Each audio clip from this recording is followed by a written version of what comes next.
予定しておりました15時。네, 그러면은 15시 40분이 되었으므로 패널리스트 여러분들 준비 부탁드리겠습니다. はい。それでは、네, 그럼 두 번째 세션으로 들어가겠습니다. 두 번째 세션은 우선 일본 쪽에서 두 분이 발표를 해주시고 그 후에 한국 쪽의 토론자분들이 토론을 해주실 예정입니다. 우선 정책연구원 대학원 대학의 하시로 준 교수님의 발표가 있겠습니다. 그럼 잘 부탁드리겠습니다. 여러분 안녕하십니까? 정책연구대학원 대학의 하지로입니다. 잘 부탁드리겠습니다. 올해 7월부터 총무성에서 이쪽으로 파견이 되어서 지방 행정 재정에 관한 교육 연구를 하고 있습니다. 오늘은 일본의 대도시 제도에 대해서 이야기를 할 수 있는 귀중한 기회를 주셔서 감사합니다. 앞서 한국에서 최근의 대응과 함께 양국의 지방자치, 대도시 행정의 미래를 생각하는 계기가 되었으면 좋겠습니다. 잘 부탁드리겠습니다.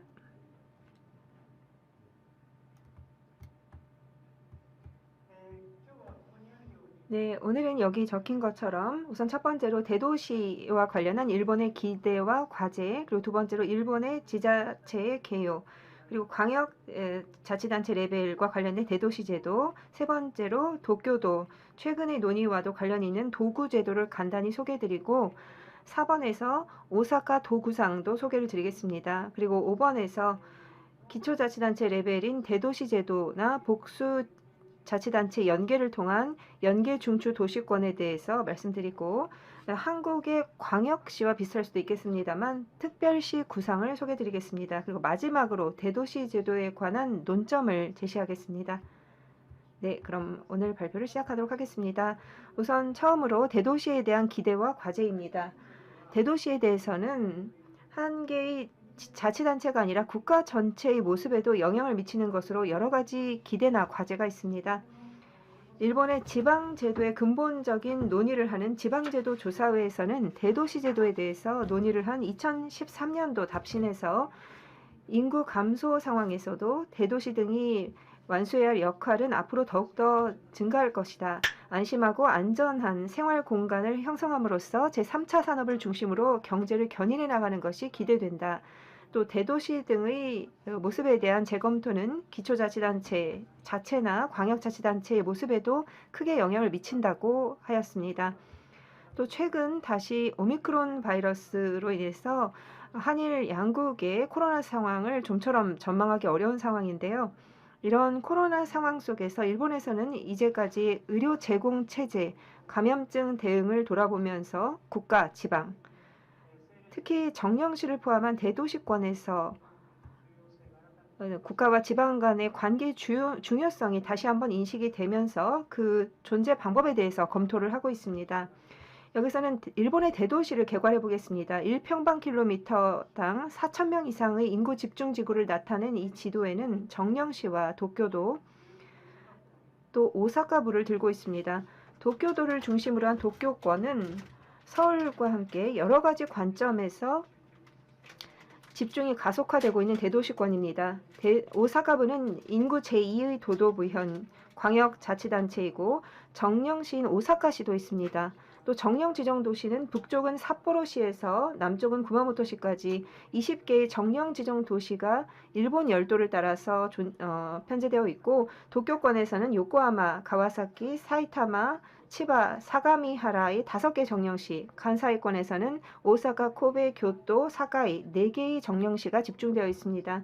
오늘 말씀드릴 대도시 제도는 이 도쿄토나 특별구에 적용되고 또 적용이 논의된 오사카부에 관련된 도구제도, 또 정령 지정도시 제도나 이런 대규모 기초자치단체를 중심으로 한 연계 구조, 그리고 기초자치단체, 광역자치단체가 논의되고 있는 특별시 구상입니다.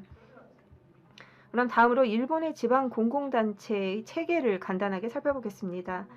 일본의 자치단체는 크게 보통 공공단체, 특별 지방 공공단체로 나누는데요. 특히 일반적으로 지방자치는 보통 공공단체가 하고 있습니다. 보통 지방공공단체는 2층제로 되어 있는데 광역자치체로서 도도부연, 그리고 기초자치단체로 시정촌으로 나뉘고 시정촌은 규모에 따라서 권한이 다른 기본인구, 70만에서 100만 명 이상의 정년 지정도시, 인구 20만 명 이상의 중액시, 인구 5만 명 이상의 일반시, 기타 정촌으로 되어 있습니다. 또 도쿄도의 특별구는 기초자치단체로의 성격을 가지고 있는데요. 대도시의 일치성 확보하는 관점에서 특별 공공단체로 되어 있습니다. 그 외 지자체 연계에 있는 일부 사무조합이나 국가로부터의 광역적 사무를 하고 있는 광역연합 등 특별지방공공단체가 있습니다.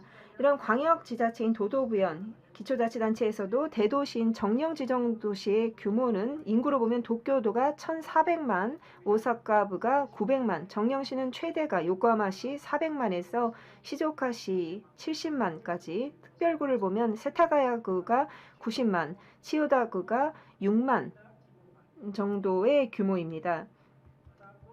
또 이러한 지자체 간의 역할 분담을 보시면 크게 도도부현과 시정촌의 역할이 구분이 되는데요. 시 중에서 중액시, 정령시 이렇게 규모가 커지면서 도도부현의 역할의 일부를 담당하게 됩니다. 도쿄도에 있는 특별구는 하늘색 부분이 그 사무 분담을 나타내는데요. 중액시와 마찬가지로 보건소 설치 등의 역할을 담당하는 한편 일반시에서는 시가 담당하고 있는 소방 구급 역할은 도가 맡고 있습니다. 이러한 도도부현과 정령시, 중액시 등 시정촌의 역할 분담은 도도부현별로 보면 굉장히 다양합니다. 예를 들어서 그림 아래쪽 나라현, 도쿠시마현 같은 경우에는 소규모 시정촌이 많이 있어서 도도부현이 처리하는 사무 영역이 큽니다. 한편 그림 좌측 위에 히로시마현, 오른쪽 가나가현은 지정도시 중액시가 여러 개 있어서 대도시부에서 기초자치단체가 처리하는 사무 영역이 큽니다. 그럼 다음으로 개별 제도에 대해서 살펴보겠습니다. 일단 도구제도입니다. 도구제도는 1943년 도쿄부와 도쿄시를 폐지해서 부의 구역에 도쿄도를 설치하고 도쿄시 구역에 구가 설치가 되었습니다. 이후 구청장이 관리해서 공선직, 구의회가 도지사의 동의를 얻어서 구청장을 선임하는 제도가 되었고 다시 공선으로 이런 식으로 선출 방법이 계속 바뀌었고요. 도의 내부적 단체에서 기초적인 지방 공공단체로서의 지위, 그리고 대도시제 아래서도 일체성과 자립성 사이에서 계속 변천을 해왔습니다. 현재는 대도시 지역의 일체성, 통일성 확보의 관점에서 필요로 되는 사무로서 도가 상하수도, 소방, 도시계획 결정을 처리하고 있습니다. 또 도는 일반적으로 시정촌의 세원인 고정자산제, 시정촌민세, 법인분 등은 도가 부과를 하고 또 도와 특별구 사이, 또 특별구 상호 간의 재원 균형을 도모하기 위해서 재정 조정 제도를 두고 있습니다. 이 재정 조정 제도에 대해서는 지방교부세 제도처럼 도가 과세하는 일정 세목, 앞서 말씀드린 법인 시정촌민세라든가 고정자산세 등의 세수의 일정 비율을 재원으로 해서 특별구마다 산정한 기준 재정 수요액과 기준 재정 수입액 차액이 보통 교부금으로서 교부가 되고, 예를 들어 올해는 23개 구 중에 미나토구와 시부야구는 비교부단체입니다. 지금 보시는 것은 2019년 실제 재정 규모를 알 수 있는 것인데요. 23구 전체적으로 1.1조엔이 재정 조정 재원이 되고 있습니다. 또 고정자산세 등의 일정 비율을 특별구 측에 배분을 하게 되어 있는데 도와 구의 배분 관련해서는 당초 70% 이상이 도에 배분이 되었습니다만 사무이관에 따라서 변천이 되어서 현재는 도가 44.9%, 재정 조정으로서 특별구의 55.1%가 배분되고 있습니다. 다음으로 이러한 도쿄도에 적용되고 있는 도구 제도를 일본 제2의 대도시권인 오사카에서도 도입하려고 하는 구상이 이른바 오사카 도구상입니다. 오사카에는 오사카부, 도도부현인 오사카부와 광역자치단체인 오사카부, 또 정령시인 오사카시가 있습니다. 이 오사카도 구상은 세계적인 도시 간 경쟁에서 이기기 위해서 이 두 개를 통합해서 도쿄도와 마찬가지로 광역자치단체 기능을 일원화하고 기초자치단체 기능을 확충하는 오사카도를 만들자는 구상입니다. 구체적으로는 오사카시를 폐지하고 중액시 규모의 특별구를 설치하자는 것인데요. 도구 재정 조정 제도와 마찬가지로 재정 조정 제도를 설정하는 것도 구상이 되었습니다. 이 구상을 실현하기 위해서 대도시 지역 특별구 설치법이 2012년에 의원 입법에 의해서 가결이 되었고 일정 규모 이상의 정령시를 폐지해서 특별구를 설치하는 절차가 규정이 되었습니다. 구체적인 절차는 관계된 도부현의회 그리고 관계된 시정촌의회의 의결을 거쳐 특별구 설치 협의회를 설치하고 특별구 설치 협정서를 작성해서 재정 조정 등을 작성한 후에 이 협정서에 대해서 다시 관련된 도부현 시정촌 의회의 의결을 거쳐서 공표를 합니다. 그 후에 관계시정촌 주민투표로 가결이 되면 총무 대신에 신청해서 그 다음에 설치를 하는 절차로 되어 있습니다. 오사카부 같은 경우에는 마지막 주민투표 주민투표를 실시했지만 두 번 다 주민투표가 부결이 되면서 오사카 도 구상은 실현되지 못했습니다. 이것이 실제 흐름입니다. 또 이 대도시 지역 특별구 설치법의 대상이 되는 도시는 단독 또는 인접 시정촌을 포함해서 인구 200만 명을 넘는 지정도시이기 때문에 단독으로는 가나가와 현에 있는 요코하마시, 그리고 아이치 현에 있는 나고야시, 오사카부에 있는 오사카시이고요. 인접 시정촌을 포함하면 삿포로시에서 후쿠오카시까지 8개 시가 대상이 됩니다. 현재는 이 특별구를 설치하려는 움직임은 오사카부 외에는 특별히 없습니다. 다음으로 기초자치단체 레벨에서 대도시 제도로서 정령 지정도시 또 연계의 한 가지 형태인 연계 중추 도시권을 소개해드리겠습니다. 정령 지정도시는 법령상으로는 인구 50만 명 이상의 도시가 그 대상인데요. 이제까지의 경위 그리고 취지 등을 통해서 인구 100만 명 이상, 합병 촉진 시에는 인구 70만 명 이상과 같이 기준 이상의 대도시가 지정되었습니다. 정령시는 도도부연 구역에 포괄이 되는데 사무 배분, 관여, 조직, 재정상 일반시와는 다른 대도시 고유의 특례가 규정되어 있습니다. 사무 배분상 특례는 다음에 살펴보기로 하고 아래 관여의 특례를 보면 대도시로서의 자주성, 또 일원적인 행정 집행을 하기 위해서 통상 시가 사무를 처리할 때 지사의 승인, 허가 등의 관여를 요하는 사무에 대해서 그 필요를 없애거나 직접 대신이 관여를 하도록 되어 있습니다. 행정조직상 특례로서는 대도시로서 능률적인 행정 집행을 위해서 지정도시에서는 구를 설치하게 되어 있습니다. 재정 측면에서는 대도시 고유의 특별한 행성 수요를 고려해서 지방 휘발유 양여세 증액이나 지방 교부세 산정상 정령시에 대해서 보정을 하는 등의 조치가 강구되고 있습니다. 사무 배분 관련해서는 앞서 살펴보신 그림인데요. 지정도시는 도부연의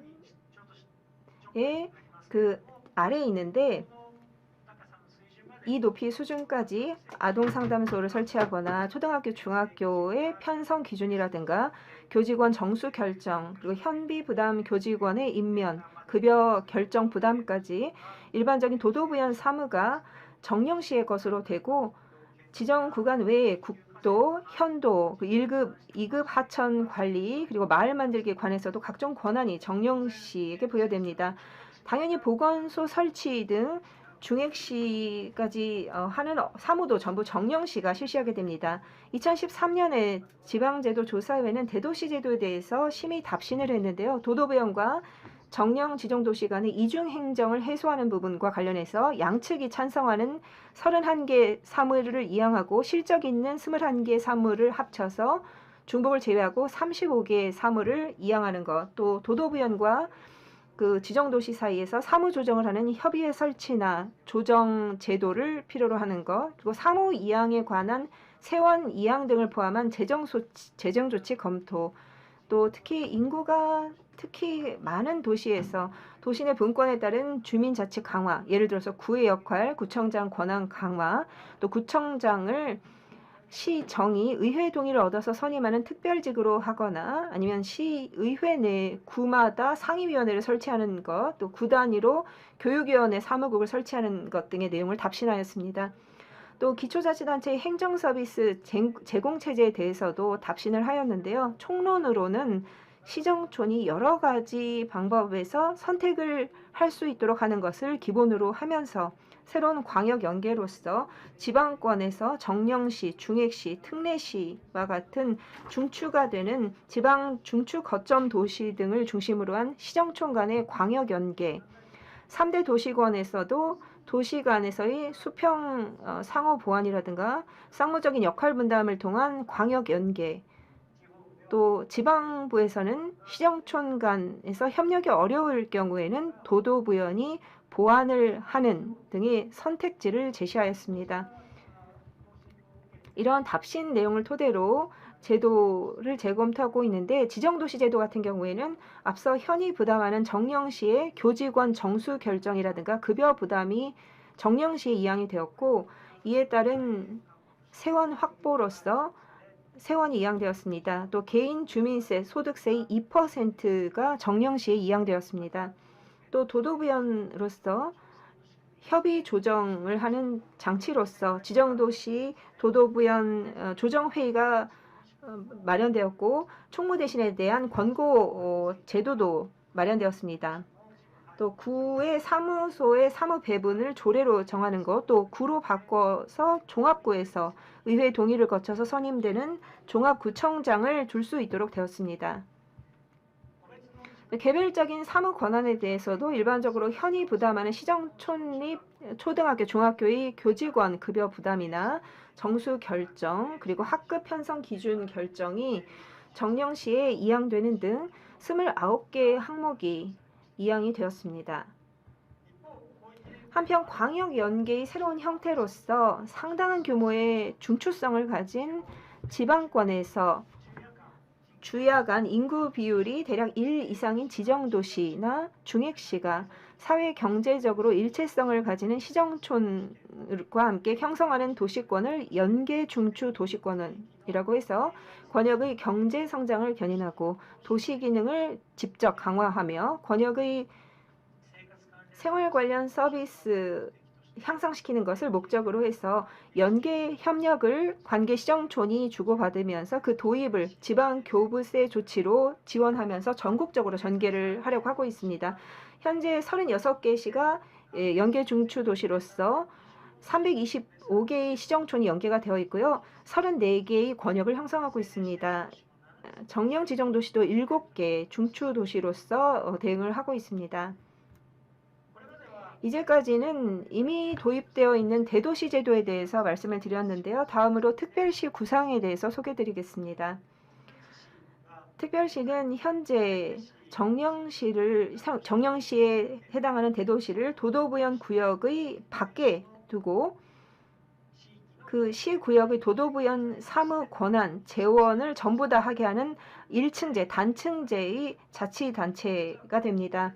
실은 이 특별시 제도는 과거 한번 1947년에 도입이 되었는데 실현되지 않고 제도가 폐지된 경위가 있었습니다. 당시 인구 50만 명 이상의 법률로 지정하는 단체를 특별시로서 도도부연 구역의 외부에 두고 도도부연의 사무를 처리하도록 하며 내부에 구를 설치하고 구청장을 공선으로 하며 의회는 두지 않는 그런 제도였습니다. 당시는 교토, 오사카, 요코하마, 코베, 나고야를 지정할 것으로 상정이 되었는데 이 소재 부연에서 세원, 재원 관계라든가 아니면 절차 등을 포함해서 많은 반대가 있었기 때문에 결국은 지정되지 않고 제도가 그대로 폐지된 경위가 있었습니다.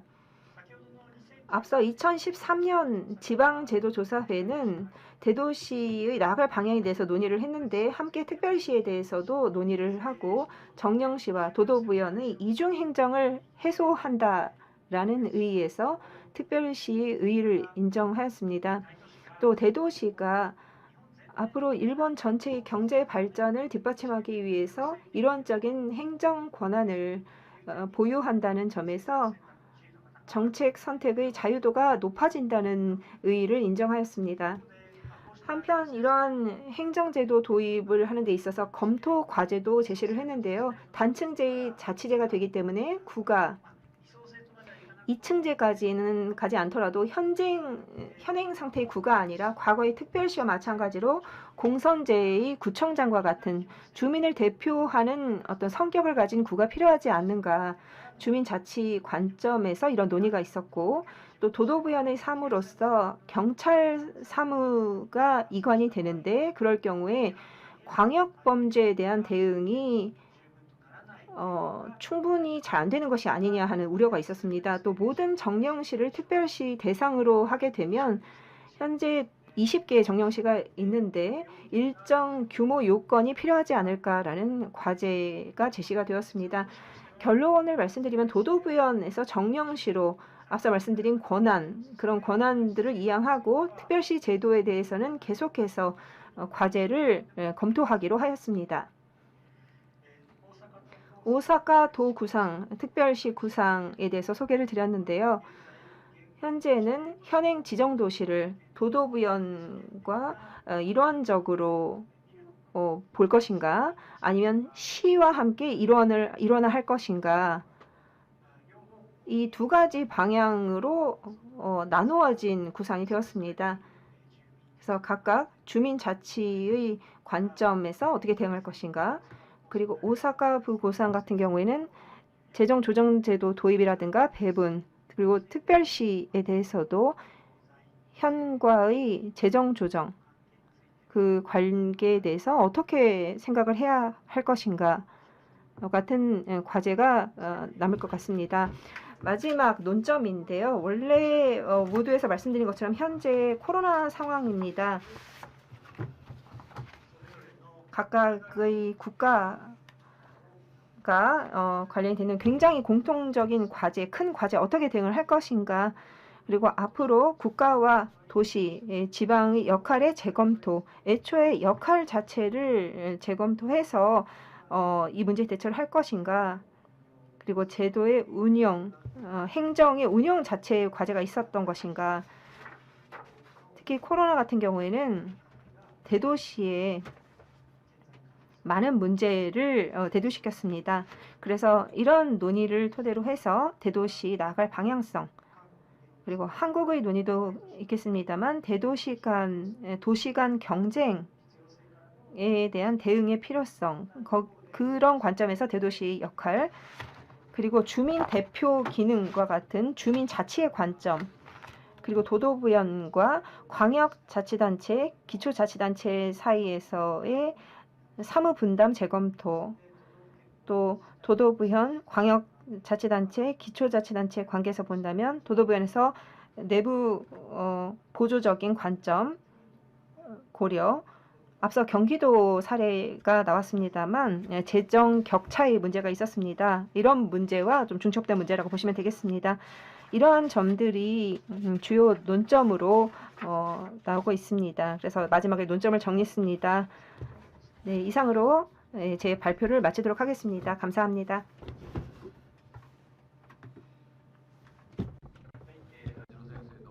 네, 하지로 준 선생님 감사드립니다. 네, 지금 발표하신 내용에도 등장을 합니다. 특별자치시라고 하는 부분입니다만 지금까지 이러한 개념을 적극적으로 추진을 해 주신 게 이제 요코하마시가 되겠습니다. 그래서 이어서 요코하마시의 발표를 듣도록 하는데요. 정책국 대도시제도 추진본부의 키츠다 마코토 실장님의 특별자치시의 개념에 대해서 요코하마시가 지향하는 부분 발표가 있도록 하겠습니다. 네, 키츠다 실장님 발표 부탁드리겠습니다.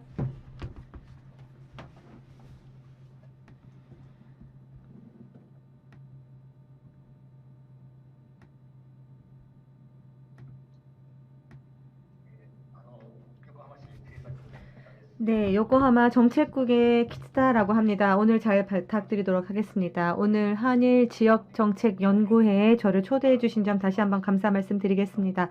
그리고 저희 요코하마시가 어떻게 대응할 수 있는지에 대한 발표를 할 기회를 얻은 것도 감사하게 생각합니다. 이제 59년에 개항을 하고 다양한 국가와 교류를 하면서 저희가 개항을 했습니다. 한국과의 관계도 사실 항상 저희한테는 친숙한 국가다라는 생각을 가지고 12,000명의 한국분이 저희 시내에 거주를 하고 계시고, 총영사관이죠. 저희 요코하마 시도 안에 위치를 하고 있습니다. 지정 도시와 관련된 말씀을 해주셨는데 20개 시 안에 9개의 시에 한국 총영사관이 위치를 하고 있는 그러한 시가 되겠습니다. 자, 그리고 앞서 김정숙 센터장님께서도 부산광역시 말씀을 또 예로 들어주셨는데 2006년 5월 달에 환경 분야, 문화예술 분야와 관련해서 상호 협력을 하자라고 파트너시로서의 협정을 체결한 바 있습니다. 그리고 2009년 12월 달에는 인천광역시와 요코하마시가 관광 프로모션, 관광시설 등과 관련된 교류 등등을 상호 간에 촉진하고자 저희가 파트너시의 형태로서 또 협정을 체결을 한 그러한 한국과의 인연이 있습니다. 자, 그래서 오늘은 저희 요코하마시의 개요, 그리고 요코하마시를 둘러싼 저희 환경, 그리고 요코하마시가 생각하는 특별시란 어떠한 모습인지 바로 이 부분에 대해서 말씀을 드리겠습니다. 자, 그리고 앞으로의 프로세스는 어떠할지 이 부분도 감안해서 마지막까지 발표를 드리도록 하겠습니다. 네, 저희 요코하마시의 개요가 되겠습니다. 인구 2021년 6월 현재 377만 9,890명 정도가 되겠습니다. 그래서 일본의 시코쿠 지역에 4개의 현이 있습니다. 인구 합계가 369만이기 때문에 4개의 현 정도의 인구를 저희가 하나의 시가 기초다치나치이지만 가지고 있다라고 보시면 되겠습니다. 자, 그래서 저희 요코하마는 지금 밑에 나와 있는 바와 같이 항구를 중심으로 해서 발전을 했고, 이후에 내륙부와 저희가 통합을 하면서 1939년에 지금 현재의 지역이 확정이 되었고 지금 현재에 이르고 있습니다. 그래서 오랜 기간 동안 이렇게 모습을 그대로 갖추었고 저희 시민들의 충성도가 대단히 높은 시가 요코하마시입니다.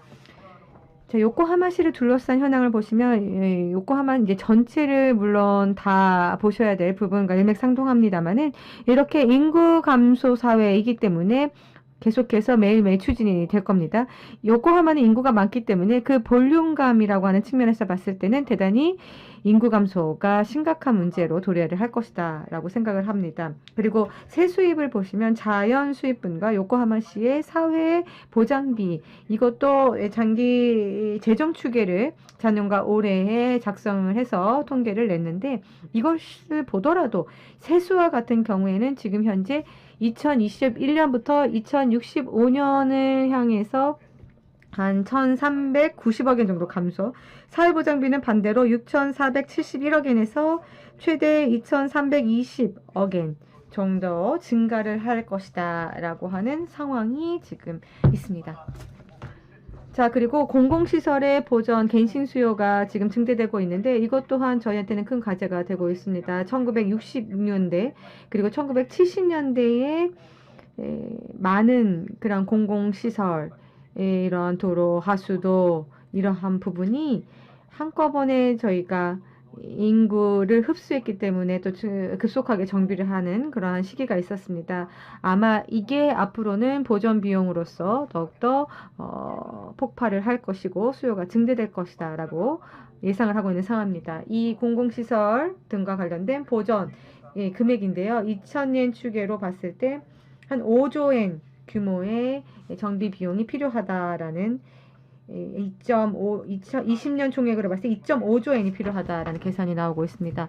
자, 그리고 요코하마시 같은 경우에는 이 지정도시와 도부현의 이 광역자치단체 간의 이중행정 문제가 있습니다. 이 부분은 육아지원이 이렇게 어린이집, 유치원이 시현이 따로따로 운영을 하기도 하고 하천관리도 아무래도 하천 이 레벨에 따라서 수도권이 이렇게 구분이 되어 있습니다. 혹은 이렇게 절벽대책과 같은 안전하고 안심하게 살 수 있는 그런 환경 정비와 관련한 대책도 현과 시, 기초와 광역이 나뉘어져 있습니다. 이러한 이중 행정을 일단은 해소해야 한다. 이러한 상황입니다. 네, 다음은 이 코로나19 상황과 관련된 대책을 조금 말씀을 드리겠습니다. 이 코로나19 대책도 저희 요코하마시는 대단히 큰 과제가 되고 있습니다. 저희 요코하마시는 정령 지정 도시로서 감염증법에 따른 보건소를 설치를 하고 있는 상황입니다. 그래서 뭐 감염증 대책이라고 하는 거는 일반 시 내에서 완결되고 그동안 대응을 해왔던 그런 상황이었습니다. 그런데 이제 이 부분에 대해서 이번에 이제 코로나19가 터졌고 이 대책을 저희가 세워야 하는 상황에서 법률로 따지자면 이 지금 코로나 대책, 이 신종 인플루엔자법이 먼저 우선이 됩니다. 그래서 본래는 지정 도시가 했던 그런 부분을 광역의 현의 권한으로 돼버리는, 그래서 이걸로 인해서 지금 코로나에 드는 교부금 등등도 광역 쪽으로 흘러가 버리는 그러한 흐름으로 지금 되고 있습니다. 이 부분에 대해서는 사실 확진자 수가 많다라는 점, 그리고 또 한 가지 앞서 그 하지로 준 교수님께서 말씀해 주신 도도부연에 따라서 현 광역과 기초 이 시종촌의 역할 분담이 상당히 다릅니다. 그래서 평상시에는 대도시 쪽이 기본적으로 이제 전부 다 완결을 시키고 현이 보완 기능을 발휘하는 못하는 부분을 이제 기초가 못하는 부분을 주로 하는 그러한 측면이 있었는데, 유사시가 되면 대도시를 포함해서 거의 모든 업무를 도도부연이 다 대응을 해야 하는, 사실 그러한 대단히 큰 과제가 이번 코로나19를 통해서 등장을 했습니다. 지금 현재 가나가와 현내 보건소 체제를 지금 보고 계신데 지정도시 3, 중역시 1, 그 밖에 2개의 시가 있습니다. 그래서 지금 현내 인구의 약 80%를 이 보건소 설치 시가 지금 보고 있고, 가나가 현이 설치하고 있는 이 보건소에서 비슷한 부분은 아마 23% 정도 거의 지금 비슷한 상황입니다. 그런데 이 감염증, 코로나 대책과 관련해서는 현이 일단 대응을 해 나가는 그런 플로우입니다.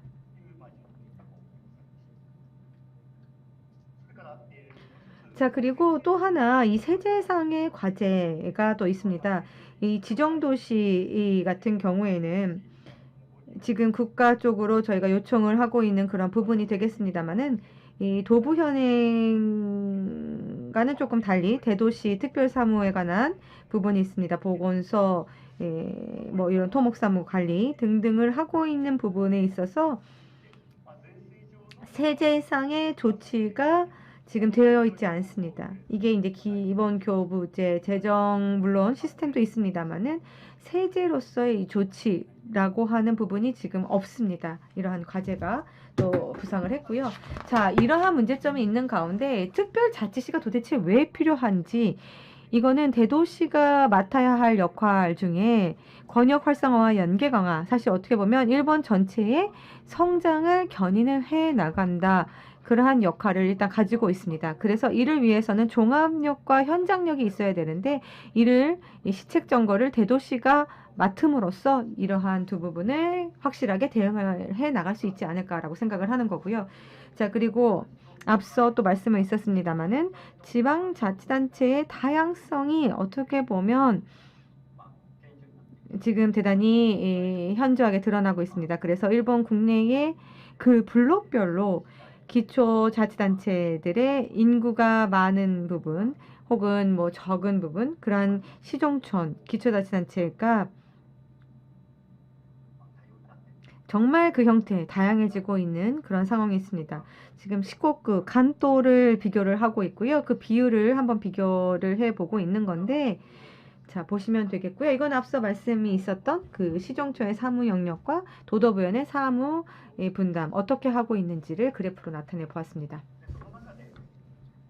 자, 이 가운데서 특별자치시라고 하는 것, 이 이중 행정을 완전하게 해소를 한다라는 것을 생각을 해 봤을 때 역시 지정 도시를 일단 폐지를 하고 특별 구로 제표를 해서 광역 사무를 도부연으로 일원화하는, 그러니까 이른바 뭐 도쿄 특별구제도, 뭐 오사카 도구상과 같은 체제와 그리고 모든 지방 사무를 특별자치시 속에서 다 맡아가는 이 두 가지 선택지가 일본은 놓여 있는 겁니다. 그래서 그 안에 저희가 법률로서 이제 법제화되어 있는 부분은 지금 특별자치시는 법제화를 하지 않는 쪽으로 또 아무래도 지금 이러한 제안을 저희가 계속해서 특별자치시 쪽으로 제안을 좀 할 생각이다라는 말씀을 드리겠습니다.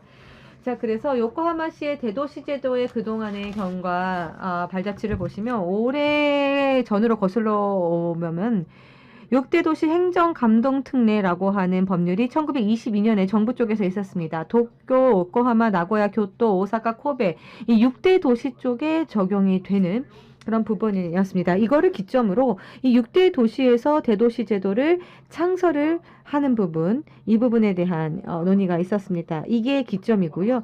그래서 요코하마시도 의회를 중심으로 해서 이러한 운동을 계속해서 지도를 해왔습니다만은 여기서부터 생각을 하면 한 세기, 1세기가 걸린 거죠.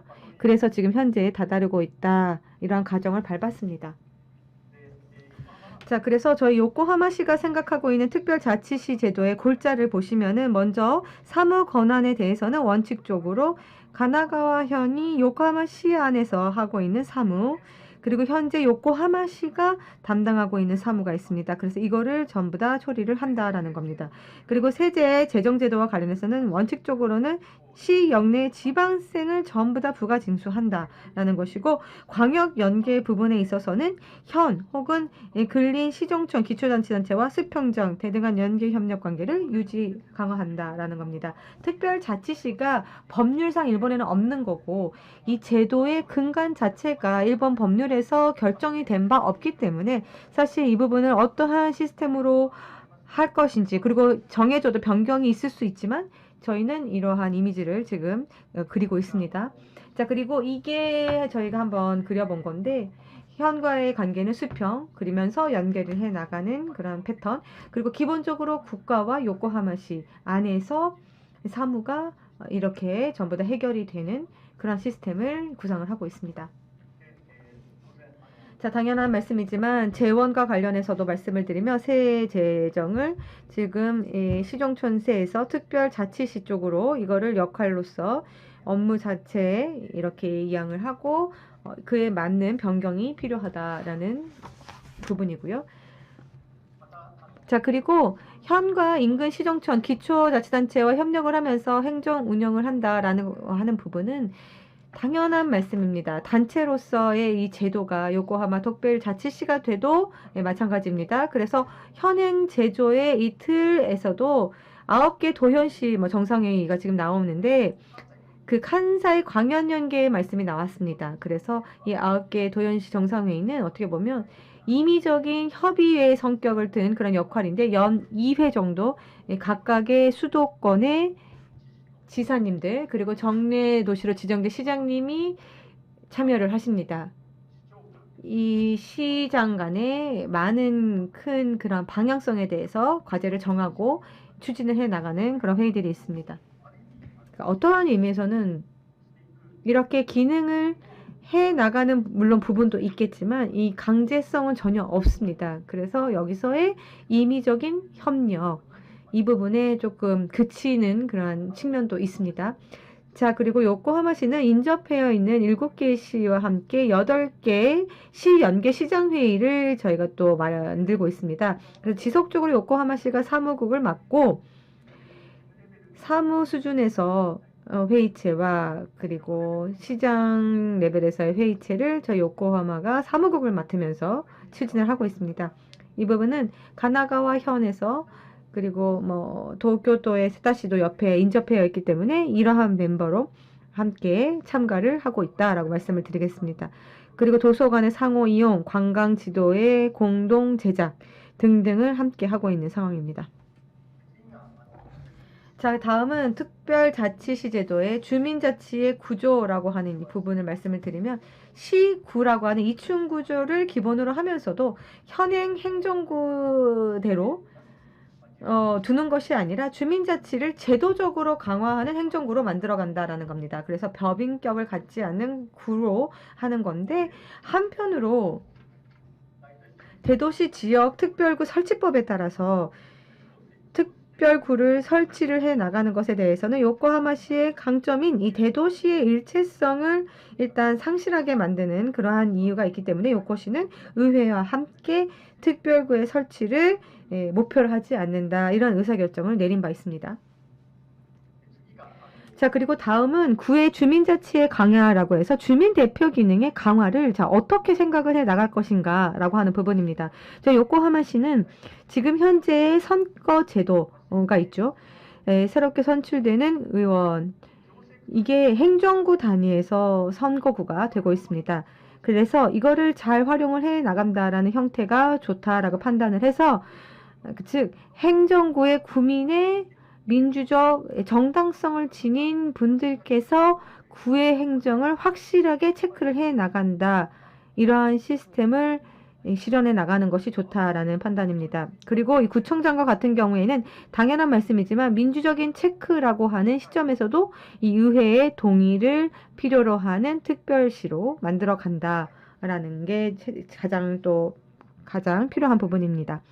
그리고 주민 참여와 협동, 그러니까 이른바 민주적인 정당성이라고 하는 부분은 이거를 이제 담보를 해 나가면서 지역 특성이나 실정에 맞는 주민 참여 기회를 계속해서 만들어 간다라는 의미로 지방자치법 안에서 구의 지역협의회도 있기 때문에 이러한 것들을 바탕으로 해서 전구의 지역협의회를 만든다라는 겁니다.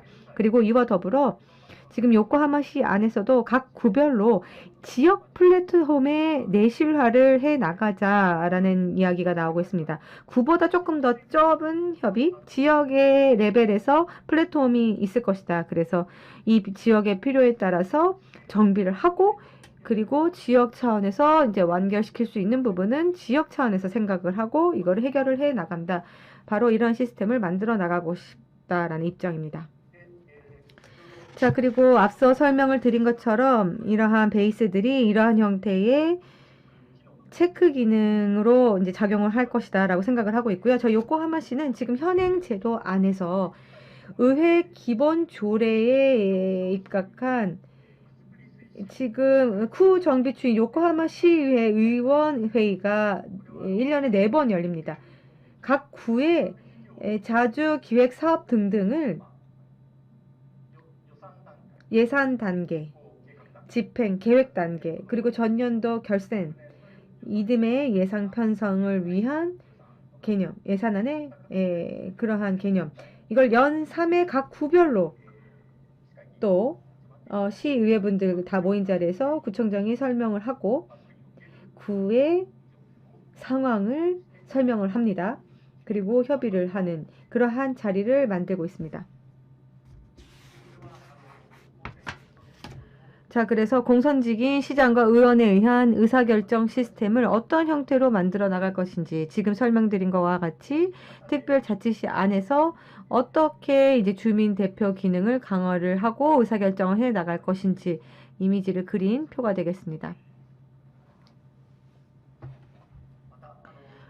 자, 그리고 특별자치시 제도를 창설함에 따라서 그 효과도 사실 생각을 해볼 수가 있겠습니다. 그래서 기대 효과, 적극적인 정책 전개를 통한 경제 활성화, 이게 먼저 하나 꼽을 수 있을 것 같고요.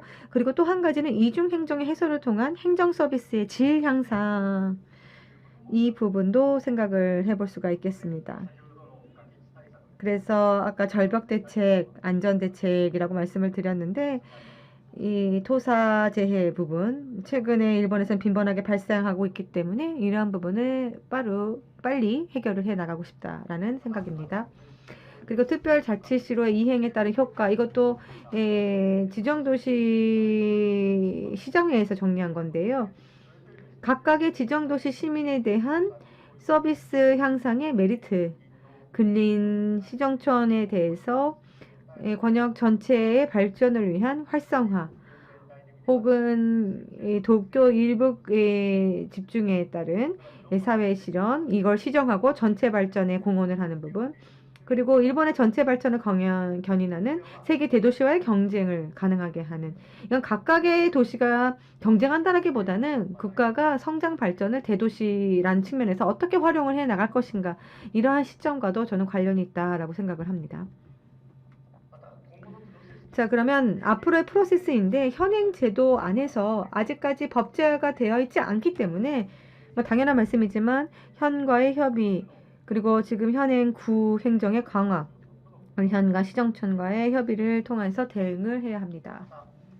자, 그리고 또한 입법화를 위한 대응이라고 하는 의미에서는 지방자치법과의 개정 혹은 특별자치시를 가능케 하는 특례법과 같은 제정, 이러한 것들을 포함을 시켜서 향후 입법화를 실현하기 위해서는 각 지정도시와 연계를 해 나가면서 정부 쪽으로 제안을 해 나갈 생각입니다. 자, 그리고 실현까지의 대응책으로는 현행 사무를 지방제도 조사회에서 경찰 사무가 과제가 있는 것이 아니냐라는 그런 의견도 있었기 때문에 이러한 이거를 특례적으로 권한 이양을 한다던가 혹은 구 부분에 있어서도 선행적으로 종합구와 같은 그런 제도 틀을 도입하는 것도 특별자치시 제도를 생각하는 데 있어서 생각을 해볼 수 있는 대안이 있지 않을까 생각을 합니다. 자, 그리고 이거는 국회에서의 논의가 아마 앞으로도 계속될 것인데 아마 국회의원분들에 대한 제안 혹은 지방자치제도를 총괄하는 총무성, 중앙부처에 대한 제안도 중요해질 것이라고 생각합니다. 그리고 기타 국가의 대도시제도, 조금 한국 것도 나와 있는데요. 자료가 오래됐습니다. 자, 이렇게 정리를 해봤고요. 그리고 요코미치 교수님께서 서두 부분에서 인사가 있었습니다. 지정도시 시정회에서 이 다양한 대도시 실험 프로젝트 최종 보고가 정리가 되었습니다. 그래서 이렇게 다양하게 지금 활용이 되고 있는 건데, 골자를 먼저 보시면은 특별자치시 제도의 개요의 필요성 효과, 요코하마시로서 지금 말씀을 드린 내용도 포함을 해서 지정도시 시정에서 정리를 했습니다. 그리고 제34 지방제도 조사회에서 지적된 과제들에 대해서도 저희가 이제 시장회에서도 그 대응책을 생각을 하고 있습니다. 그리고 세 번째, 특별자치시 제도의 법제화안, 이 부분도 나옵니다. 이것도 지정도시 시장회에서 논의를 해주시고 이것도 정리가 됐습니다. 자, 그리고 보시는 자료, 이 법제화를 위해서 이제 기본적인 방향성을 기입한 표인데요. 지방자치법에는 지금 존재를 하지 않기 때문에 제도 설계를 하는 데 있어서는 이 규정이 필요하고, 제도 설계에 있어서는 지역 실정에 맞는 다양성에 배려를 해야 된다라는 의견이 많았습니다. 그래서 기본적인 방향성은 구특별시의 규정을 참고로 하면서 지방자치법의 특별자치시의 정의를 규정을 할 것을 기본으로 하면서 이행 절차와 관련해서는 지방으로부터의 발의, 이거를 원칙으로 합니다.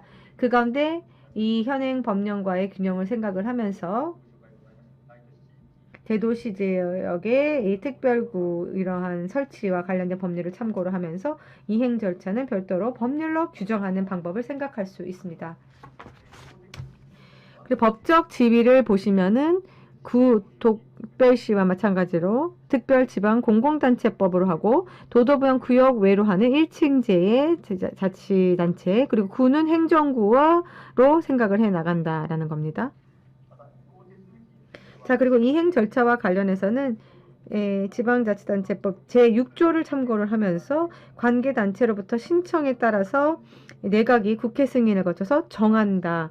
그리고 대도시 지역의 특별구 설치에 관한 법률을 참고로 별도로 이행 절차법을 정한다. 이 두 가지가 이행 절차안으로 생각을 해볼 수가 있을 것 같습니다. 자, 그리고 발의 주체는 도부현과 지정도시의 공동 신청이 될 거고요. 의사결정과 관련해서는 안 1에서는 시의회와 도부현 의회 의결 플러스 국회 승인이 있을 거고, 그리고 이행 절차안 2는 시의회, 도부현 의회 의결, 그리고 총무 대신 처분, 행안부 장관에 해당이 되는데요. 이걸 생각해 볼 수가 있습니다. 그리고 주민투표 개념에서는 다양한 논의가 사실 있었습니다만은 시정도시 시장에서 논의된 사항은 이 도부현 의회의 의결도 된다라는 점에서 주민투표의 제도화 이거는 하지 않는다라고 되어 있습니다. 네, 이상으로 간단하게 설명을 드렸습니다만 발표 마치도록 하겠고요. 또 질의응답 시간을 통해서 말씀 이어나가도록 하겠습니다. 감사합니다.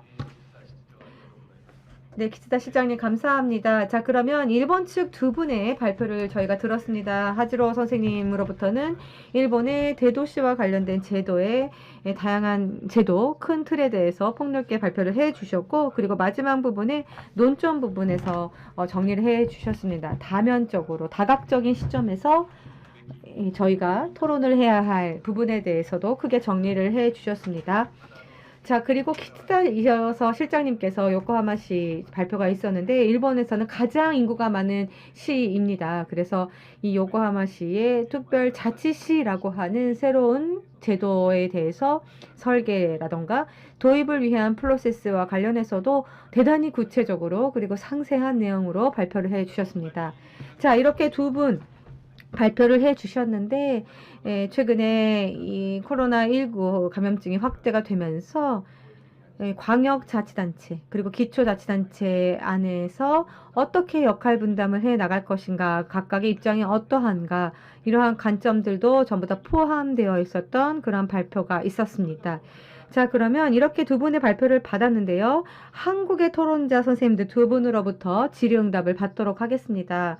자, 그러면 먼저 전북대학교의 행정학과의 하동현 교수님의 질의응답부터 저희가 진행을 해보도록 하겠습니다. 교수님 부탁드리겠습니다. 네, 반갑습니다. 저는 전북대학교 행정학과 하동현입니다. 예, 목소리 들리시는 거죠? 예. 예. 그 이전에 저도 이제 그 대도시 연구를 하는 과정에서 이제 키치다 선생님하고 그때 만나서 여러 가지 그 온라인으로 많이 토론도 한 적이 있어가지고 많이 또 문의도 듣고 해서 오늘 또 이 자리에 또 뵙게 되어 정말 반갑습니다. 그러면 오늘 제가 하신 그 몇 가지 말씀을 드리고자 합니다. 먼저 이제 하지로 교수님께서 일본의 어떤 대도시 특례 제도의 전반적인 어떤 그 현재 어떤 동향을 잘 말씀해 주신 것 같고요. 그리고 또 그 중에서도 이제 특별자치시에 대해서 이제 키치다 선생님께서 그러한 논의를 이제 또 구체적으로 말씀을 해주신 것 같습니다. 우리나라 한국에서 지금 현재 논의되고 있는 과정을 보시면 내년부터 혹시 뭐 이거 아시리라고는 생각됩니다만 이제 내년 2022년부터 이제 우리나라에서 그 지방자치법 전부 개정안이 이제 새롭게 등장을 하면서 이 속에서 이제 이 특례시라는 제도가 이제 새롭게 제도 설계가 되었습니다. 그리고 오늘 주로 나왔던 이제 특별지방자치단체 관련한 논의도 이 과정 속에서 이제 논의가 되었고요. 그래서 아마 오늘 우리 한국 측에서는 이제 그러한 어떤 큰 메가시티와 이제 특례시 관련한 논의를 중심으로 해서 오늘 발표를 해주신 것 같고요. 오늘 또 일본에서는 뭐 이제 한국에서 이제 이러한 어떤 특례시 제도를 이 제도 설계하는 과정 속에서 상당히 이제 메가시티도 마찬가지고 이제 참고가 되었던 특히 칸사이 강역연합에 대한 논의들, 그리고 일본의 이제 정령지정도시 관련된 논의들을 이제 상당히 참고를 했고 이제 그게 관련된 논의도 오늘 말씀을 주신 것 같습니다. 근데 제가 이제 오늘 들어보면서 가장 이제 중요한 특징 중에 하나가 이제 한국과 일본에서의 이제 이 제도 설계를 아직 이제 우리나라에서 한국에서도 이 제도 설계만 되어 있지 아직 이제 구체적인 실천은 아직 현재 나와 있지 않는 상황이고, 뭐 일본에서도 아까 특별자치시 같은 경우는 이제 앞으로 이제 이러한 어떤 변화에 대한 제도의 이제 구상만 나와 있지 아직 나와 있지는 않는 상황인 것 같습니다. 이제 그런 과정 속에서 서로 간에 이제 동향을 이제 상당히 비교를 해보면 우리 한국 같은 경우는 결국은 이제 이 광역이라는 역할의 분담이 뭔가에 대한 이 논의가 상당히 가장 중요한 것 같습니다. 그러니까 한국에서는 어떤 시도 간의 여러 가지 이제 통합을 통한 어떤 메가시티의 어떤 구상. 그러니까 결국은 이 네 개 이제 메가시티라는 것이 결국은 그 뭐 오늘 특별자치시의 개념으로도 나와 있지만 광역시를 중심으로 하는 이제 논의거든요, 실제로. 그리고 이제 그 주변에 광역시와 광역시 플러스 알파가 이제 하나의 메가시티를 저는 이제 구성하는 이제 그런 개념으로 현재 나와 있습니다. 뭐 한편으로는 특례시라는 게 이제 인구 100만 이상의 이제 특례시가 등장하면서 기초 부분에서의 어떤 자치권 강화 이제 이 부분은 또 나와 있습니다만 가장 중요한 것은 오히려 이제 광역이 서로 하나로 합쳐가는 이제 그런 양상의 이제 방식을 현재 좀 많이 제안을 하고 있는 것 같고 일본의 같은 경우에는 이제 어떤 면에서 특별자치시라는 것은 결국 이제 기초에서의 어떤 자치분권의 어떤 역할의 강화를 중심으로 많이 나오고 있는 것 같습니다. 이제 그 속에서 보면 결국은 이제 뭐 이 초광역권 이른바 이제 광역과 광역 간의 연계를 이제 이전에도 일본에도 하고 있지만 실제로 이제 제가 보는 관점에서는 이제 도주제라든지 이런 게 논의는 나와 있지만 실제로 이제 그 진척이 잘 되지 않는 상황이고 또 한편으로는 또 저 칸사이 강역연합이라고 해서 이제 오늘 저희들 이제 메가시티에서 주로 이제 모금 아니면은 그 영국에서 했던 그 CA 그러니까 컴바인 어설리티 관련한 그 논의 이제 그런 논의를 중심으로 현재 우리가 논의는 이루어지고 있는데 실제로 이제 칸사이 강역연합과 같은 형태의 광역연합은 일본 내에서도 그렇게 활발하게 이루어지고 있는 것 같지는 하지 않습니다. 결국은 어떤 특정한 것을 중심으로 특정한 뭐랄까 사물을 중심으로 해서 이제 광역연합의 형태는 띄고는 있지만 실제로 이 우리가 어떤 경제적인 통합이라든지 전반적인 어떤 다양한 사무가 하나의 그 권역별 어떤 목적을 어떤 지향하는 그런 방식의 이제 연합은 아직 우리나라에서는 이제 메가시티라는 개념으로 나와는 있지만 아직 그것이 구체적으로 이제 현재 나와 있지는 않다. 그러니까 이제 그런 어떤 측면에서 보면 한국은 약간 이제 광역을 중심으로 좀 키워가는 형태의 논의가 지금 현재 이루어지고 있는 것 같고요. 일본은 그것보다는 이제 좀 더 이제 기초 단위에서의 어떤 자치권의 어떤 향상 이제 이런 부분을 중심으로 이 여러 가지 어떤 형태가 이루어지고 있는 부분이 있고요. 또 한편으로는 또 한국에서 주로 논의하는 거는 이제 아까 그런 메가시티라든지 이런 구상들은 대부분 이제 비수도권 중심의 논의라고 볼 수가 있습니다. 그러니까 서울이나 경기도의 어떤 그 관점이라기보다는 어떤 균형 발전이라는 어떤 측면에서 이 실제로 이제 그 수도권이 아닌 지역에서 어떻게 경제 성장을 하고 어떤 식으로 이제 행정 체제에 대한 어떤 변화를 구체화시킬 것인가에 대한 논의로서 이제 이러한 어떤 대안들이 많이 나오고 있는 것 같고 일본에서는 오늘 보면 이제 여러 가지 이제 요코하마시도 바로 이제 어떤 수도권에 바로 있는 어떤 지역으로 우리가 생각할 수 있다시피 이제 자치권을 조금 더 이제 구체화 어떻게 시킬 거냐 이제 그런 과정 속에서 이제 광역 수준으로서의 어떤 자치권 확대 이제 이런 논의가 상당히 이제 지금 현재 중점적으로 제시되고 있지 않을까 이제 그런 생각이 듭니다. 이제 그런 어떤 인식을 기반으로 해서 몇 가지 우선 이제 하지로 교수님과 아까 키치다 선생님한테 이제 몇 가지 이제 질문을 이제 던지도록 하겠습니다. 아까 이제 그런 어떤 배경을 기반으로 해서 보면 아까 이제 그 하지로 교수님께서 말씀하신 걸 보면 이제 일본의 이제 지역별, 광역별로 이제 사물량의 차이를 이제 보이고 있다. 이제 이런 논의를 이제 구체적으로 하나의 데이터로 보여주셨습니다. 이제 그렇다면 한국에서 아까 말한 메가시티라는 것은 하나의 이제 특정한 예를 들어서 주로 그 4개의 메가시티라는 것이 전부 다 이제 비수도권 지역에서 나타나는 그 메가시티라고 볼 수가 있거든요. 그리고 일본 내에서도 이전에 보면 시정촌 합병이라는 과정을 통해서 결국은 통합을 유도했던, 그러니까 효율화를 이제 유도했던 이제 그런 어떤 유도가 있는데 결국은 아까 말씀드린 대로 어떤 권한은 똑같다고 할지라도 실제로 이제 사물량의 차이는 여러 가지가 서로 다르다라는 것을 이제 보여주고 있었습니다. 이제 그렇다면 결국은 이제 비수도권 지역에서의 이제 대도시의 역할이 과연 뭔가 예를 들어서 일본 내에서 아까 이제 통합을 통한 어떤 면에서는 사물량의 그러니까 광역에서의 광역과 기초 간의 사물량의 어떤 역할 분담을 새롭게 하기 위해서 이제 통합이라는 것이 이루어졌는지 아니면은 결국은 광역의 역할이라는 것이 이제 일반 수도권보다 훨씬 더 많은 어떤 역할을 우리가 주어져야 되는 건지. 그러니까 그 대도시 통합을 하는 과정 속에서 이제 대도시의 역할 문제가 지금 현재 저희들이 한국에서는 되게 문제가 되고 있거든요. 이제 그런 입장에서 보면 비수도권 그러니까 수도권이 아닌 지역에서 광역의 역할을 우리가 확대를 해야 되는 건지 아니면은 대도시의 역할을 좀 더 확대를 해야 되는 건지 이제 이런 문제가 특히 이제 사무량의 어떤 그런 역할 분담에서도 상당히 좀 논점이 되지 않을까 이제 그런 생각이 듭니다. 그렇게 해서 이것을 어떻게 일본 내에서는 생각을 하고 있는지 그러니까 단순하게 이제 권한의 차이가 있고 그 권한의 차이 때문에 인구의 차이가 있고 그 인구의 차이 때문에 서로 간에 대도시가 있는 지역과 없는 지역 그렇기 때문에 사무량이 일반적으로 차이가 있는 걸로 그냥 단순하게 생각하면 되는 건지 이제 그렇다면 결국은 지방 소멸이라든지 여러 가지 지역의 악화는 계속 지속될 가능성이 있거든요. 이제 그런 관점에서 대도시를 일부러 비수도권 지역에 만들어야 되는 건지 아니면은 어떻게 해야 되는 건지 이 문제가 조금 저희들한테는 되게 핵심적인 논의이기 때문에 혹시 일본 내에서도 이 격차의 문제가 이제 앞으로 되게 주도적으로 나타날 가능성이 많기 때문에 혹시 어떠신가 이제 그런 것들을 한번 말씀을 좀 문의하고 싶고 또 그것과 연관시켜서 한국에서는 이제 이 고난과 이 대도시 고난이라는 게 결국은 이제 다 동일하게 지금 그러니까 법률에 의해서 동일하게 되어 있습니다.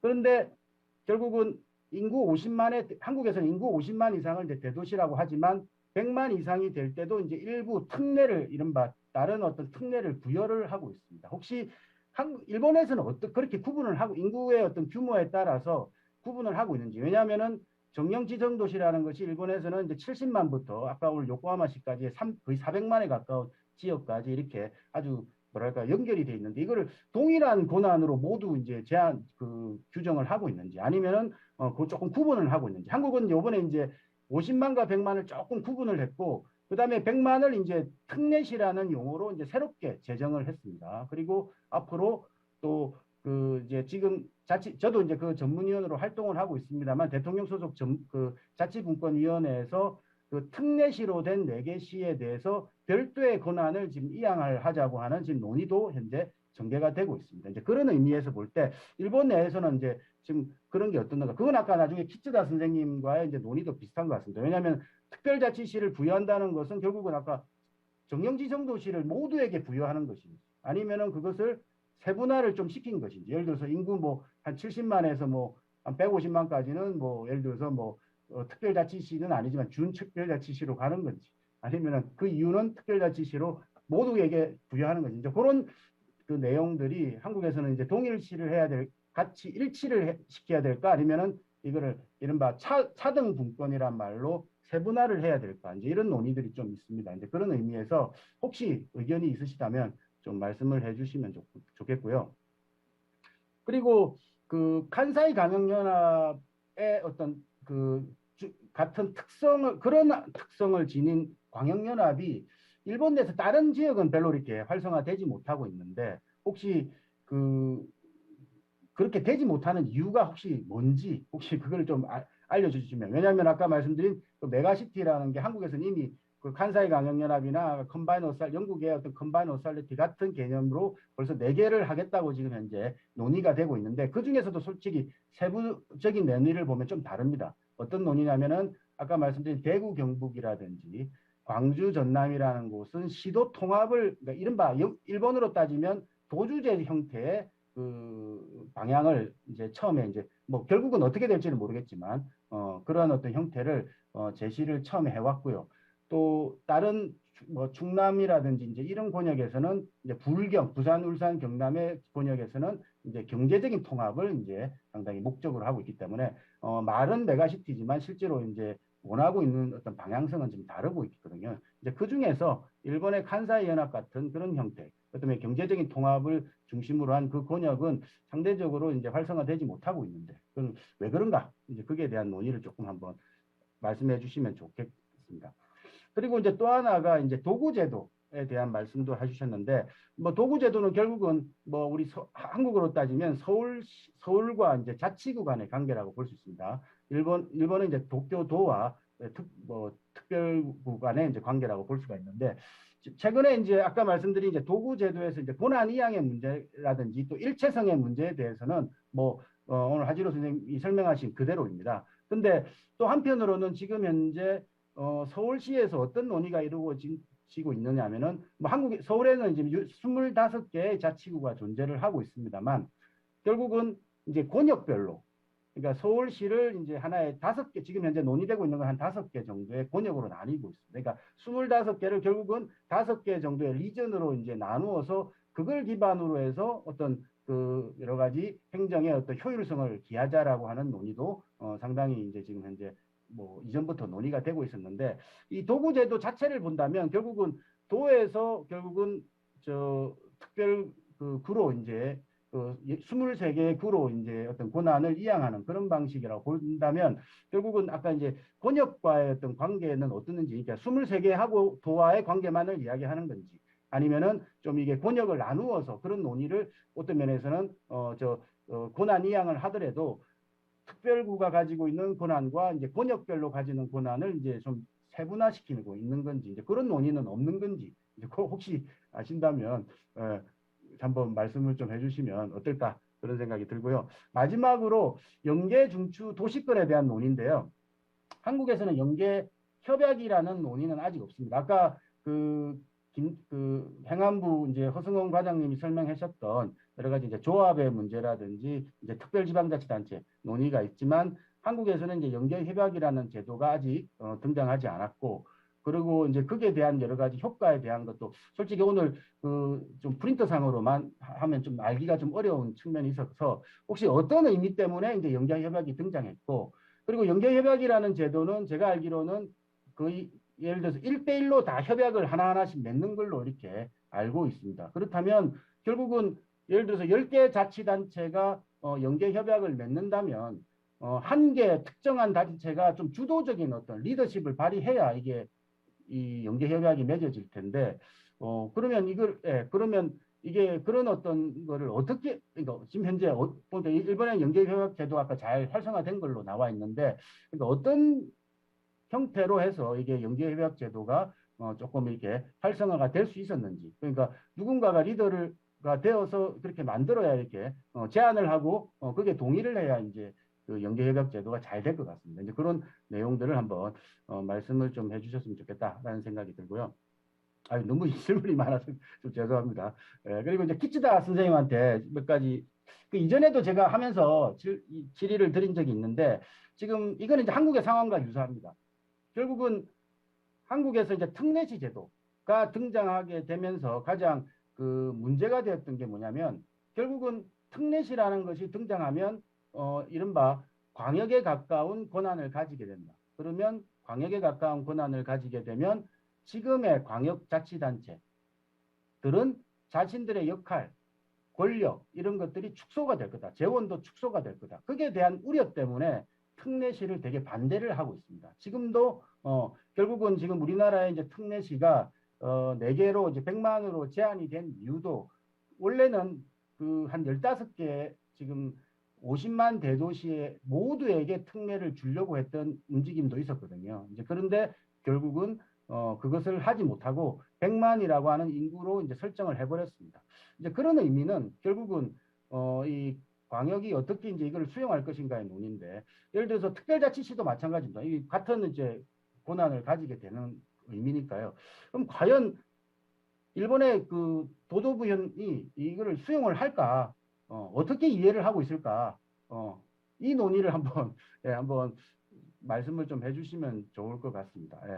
그리고 또 하나가 아까 대도시 특례구에 대한 특별구에 대한 논의를 해주셨는데 대도시 특별구에 대한 논의를 한다는 것은 뭐 제도적인 선택지로는 생각을 할 수 있지만 결국은 요코하마시의 특별자치시의 입장에서 보면 이는 반대되는 정책이 아닌가라는 생각이 들었거든요. 왜냐하면은 요코하마시가 이제 성장을 하는 것이고 아까 오사카부라든지 오사카시가 이제 통합을 한다는 것은 결국은 하나로 합쳐서 그것을 세분화한다는 이제 그런 어떤 제도적인 어떤 방향으로 보면 좀 반대 방향이 아닌가라는 생각이 들거든요. 이제 그런 의미에서 어떤 면에서는 일본의 20개의 정령-지정 도시들이 가지고 있는 생각들이 다 다를 수가 있다. 저는 아까 오사카시 같은 경우는 결국은 대도시 특별구로 나가겠다는 거지 않습니까? 이제 그런 의미에서 보면 이게 좀 합의된 논의인가 아니면은 지금 요코하마시가 조금 이제 워낙 규모가 있고 이제 하기 때문에 요코하마시의 입장에서 현재 제안된 하나의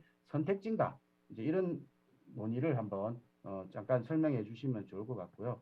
그리고 아까 마지막에 보니까 규정으로 특별지방자치단체라고 되어 있습니다. 그러니까 특별지방공공단체라고 이제 규정이 되어 있는데 결국은 요코하마시가 하나의 시로 아니 광역으로 성장을 하게 되면 결국은 일반적인 지방자치단체가 아닌가라고 생각이 드는데 왜 규정에 특별지방자치단체로 되어 있는지 이 논의가 조금 저는 약간 이해가 안 가서 한번 좀 구체적으로 설명해 주시면 감사하겠습니다. 우선은 이상입니다. はい、ハ先生どうもあり 네, 하동현 교수님 감사합니다. 그럼 하지로 선생님 그리고 키츠다 실장님 굉장히 많은 질문을 주셨는데요. 순서대로 질문에 대해서 답변 주시면 감사하겠습니다. 우선 하지로 교수님부터 부탁드리겠습니다.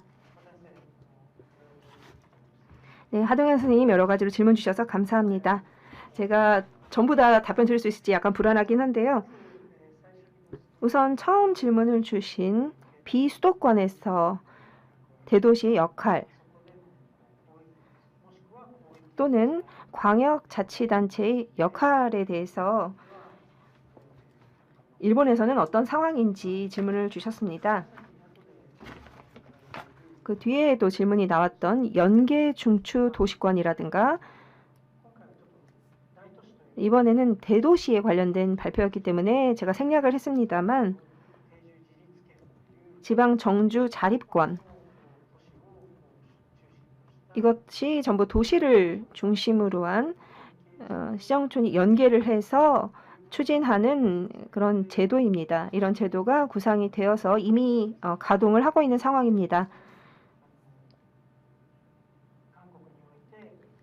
그래서 한국에서 비수도권 지역에서 굉장히 큰 규모의 도시이긴 합니다만 이 큰 규모의 도시를 주축으로 해서 서울 수도권에 대항을 해나간다. 마찬가지로 일본에서도 비수도권 오사카 도구상도 제2의 도도부현인 이 오사카 도부와 오사카시가 어떻게 연계를 해서 이 제도를 만들고 도쿄에 대항을 하거나 혹은 세계의 도시들의 경쟁을 해나갈 것인가. 이 부산에서 있었던 움직임, 이런 움직임은 한국과 일본의 움직임이 비슷하다고 생각을 했었습니다. 정주 자립권이라든가 연계 중추 도시권처럼 지방에서는 역시 도시가 중심이 되어서 그 주변의 시정촌 지역과 연계하면서 하나의 블록을 형성해서 그 지역의 경제 발전이라든가 지역을 뒷받침해 나가는 제도로서 도시의 역할이 굉장히 중요하고 그 안에서도 정령 지정 도시처럼 일정 규모 이상의 도시가 맡고 있는 역할 그리고 도도부현에서 현청 소재지 일정 규모 이상의 그런 도시들이 많기 때문에 이런 곳들을 중심으로 한 역할은 굉장히 큽니다. 한국에서 이 논의와 마찬가지로 중심시 외의 시정촌 입장에서 보면 소외가 되지 않을까. 도시를 중심으로 하기 때문에 소외가 되는 이런 논의도 있다는 것처럼 근데 격차에 대해서 또 대응을 그런 식으로 대응을 하고 있는 상황입니다.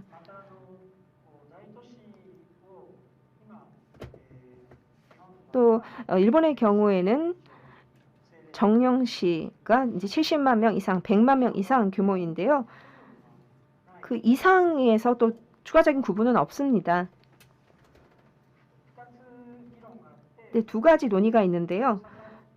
오사카 도구상을 할 때 이 특별구를 두고 도도부현과 일체화할 수 있는 이런 설치를 할 수 있는 규모의 도시는 200만 명 이상, 즉 인구 200만 명 이상으로 해야 한다라는 하나의 기준으로서요.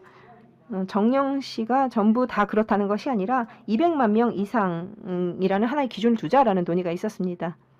이것은 이미 어느 정도 도입이 되어 있는 약간 권한의 차이가 있는 그런 기준이라고 할 수 있습니다. 이 논의가 되고 있는 특별자치시에 대해서도 지금 요코하마시가 제안을 하고 있는 것은 특별히 구분이 없으시죠? 지방제도조사회에서는 정령시의 경우에는 전부 다 특별자치시가 될 수 있는 구조가 좋은지 아니면 조금 더 어느 정도 규모의 차이를 설정을 하는 것이 좋을 것인가 이런 논점이 지금 제시된 상황이어서 지금은 권한이 별도로 설정된 어떤 구분은 없습니다만 대도시의 경우에도 조금 더 큰 도시의 규모에는 좀 성격의 차이라든가 이런 부분은 어느 정도 상정을 하고 있는 상황입니다. 다음으로 간사이 광역연합처럼 도도부현의 광역연합이 다른 곳에서 활발하지 않은 이유는 저도 글쎄요. 도호쿠 지방에서 도주제 관련해서 논의를 할 때 연계를 하자라든가 도주제 논의를 할 때는 시코쿠 4개 현에서 국가의 출장 기간, 파견 기간을 어떻게 둘 것인가 이런 논의를 한 부분이라든가 큐슈에서는 큐슈 시의회라든가 특히 한국에서도 대구 경상북도에서는 통합을 하고 또 경제적인 측면에서 통합 이런 부분을 말씀하셨던 것처럼 큐슈에서는 또 같이 동남아시아나 해외의 농산물품 프로모션을 해서 경제계 그다음에 자치단체가 협력을 해서 같이 한다든가 관광 관련해서 함께 프로모션을 한다든가 역시 갑자기 전부 다 조직을 합치는 것이 아니라 어떤 조직을 만들게 되면 여러 가지 저항이라든가 반발도 강할 것입니다. 그래서 개별적으로 각각의 예를 들어서 한국에 대해서 또는 중국에 대해서 동남아시아에 대해서 큐슈의 하나지 현 또는 하나의 시가 뭔가 이야기를 하더라도 시민성을 잘 어필할 수 없기 때문에 함께 힘을 모아서 어필을 하면 큐슈의 여러 지역을 좀 돌아봐 주실 수 있지 않을까 이런 어떤 공통된 과제를 어떤 계기로 해서 연계를 지금 어느 정도 하고 있는 것으로 알고 있는데 그런데 그게 자치제도의 개정이라든가 광역연합을 만드는 것까지는 좀처럼 그것이 잘 이어지지 않고 있지 않은가라는 생각이 듭니다. 또 도구제도 관련해서 서울에서 25개의 자치구를 권역으로 나누자는 얘기가 있다고 말씀을 처음 제가 들었는데요. 굉장히 흥미있게 들었습니다. 저는 도쿄에서 그런 논의는 각각 23개 구와 도쿄토와의 관계에 관련된 논의가 대부분이고 이 구를 조금 더 어떻게 그룹을 묶어서 이렇게 하자라는 얘기는 일본에서는 솔직히 많이 그렇게 들어본 적이 없습니다. 그것을 진행하려고 하는 추진 주체가 아마 없기 때문에 그런지 않을까. 그래서 도쿄 같은 경우에는 아무래도 개별적인 구와 어떤 도와의 관계 이런 논의만 주로 이루어지고 있는 것 같습니다. 그래서 네, 그런 논의는 도쿄에서는 많이 없는 것 같고요. 물론 23개 구에서 그런 움직임을 추진하려는 그런 움직임도 이제까지는 거의 없었던 것 같습니다. 또 주민 쪽이 지금의 23개 구를 경계를 넘어서서 이런 식으로 재편을 하는 것이 더 좋겠다는 그런 식의 아이디어도 없기 때문에요. 또 소방이라든가 이런 광역적인 또 문제도 있겠지만 그런 주체적으로 그걸 할 만한 액터가 조금 일본은 없지 않나 그런 생각이 들었습니다. 연계 중추도시권 관련해서는 사실은 제가 충분하게 설명을 드리지 못해서 좀 죄송스러운 마음인데요. 최종적으로는 시정촌이 합병을 해버리면 해결되는 문제일 수도 있겠지만 잘 알고 계시는 것처럼 일본은 시정촌 합병을 이미 많이 거쳤기 때문에 앞으로 특히 지방 쪽에서 추가적인 합병은 없을 것입니다. 그리고 공동으로 사무를 처리하는 데 있어서 일부 사무조합이라든가 조직을 새롭게 만들게 되면 역시 확실하게 그 절차를 밟아야 하는 어려움이 있습니다. 앞서 말씀드린 것처럼 지자체 간에 서로 연계를 하는 데 있어서는 다들 다 같이 하면 언뜻 듣기에는 굉장히 좋지만 각각의 주체가 제각각이기 때문에 공통적으로 무엇을 과제로 생각하고 있는가 이런 것이 확실해야만 광역적으로 협력이 가능하기 때문에 그 지역의 실정에 맞는 연계 협약을 통한 연계 중추 도시권 같은 경우에는 유연하게 각각이 협약을 맺어야 하는 어떤 수고는 들겠지만 여러 가지 그 대응 방안, 노력 방법 이런 것을 자기들에게 맞추는 형태, 자기 맞춤형으로 궁리를 해서 제도적인 안정성도 어느 정도 확보가 되어 있기 때문에 각 지자체에서 지금 진행하고 있는 것은 저도 전체적인 구체적인 사례를 들 수는 없지만 지금 자기들이 안고 있는 과제에 어떻게 대응할 것인가를 라는 부분에 대해서 답변을 할 수 있는 어느 정도의 제도는 된다. 그리고 총무성에서 이런 제도에 대한 교부세 조치라든가 어느 정도 허들을 낮추기 위한 그런 제도를 계속 마련을 해왔습니다. 그런 부분이 일정 수준 활발하게 일본에서 그 다른 뭐 연계 중추 도시권이나 이런 걸 활발하게 진행된 요인이 아닐까 생각하고 있습니다. 네, 전부 답변이 되셨는지 모르겠는데요. 저는 이상입니다. 잘 부탁드리겠습니다. はい、ありがとう。 네, 감사합니다. 키츠다 실장님 이어서 답변 부탁드리도록 하겠습니다. 네, 하동현 선생님 감사합니다. 오랜만에 뵙는 것 같고요.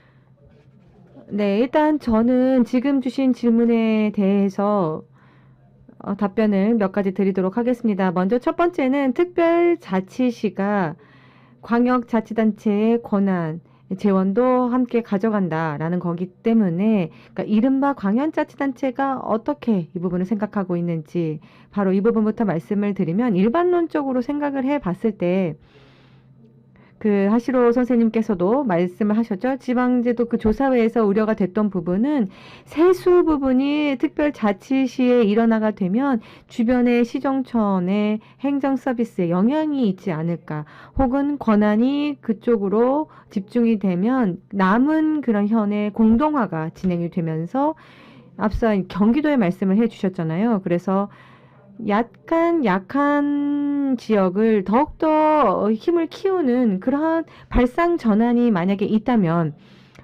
괜찮겠지만 지금 현행 그런 제도, 그 틀, 그리고 그 현이 도주제와 같은 형태로서 확대가 안 되면 사실 그런 부분을 전제로 했을 때 지금 하신 그러한 우려가 꼭 나오게 됩니다.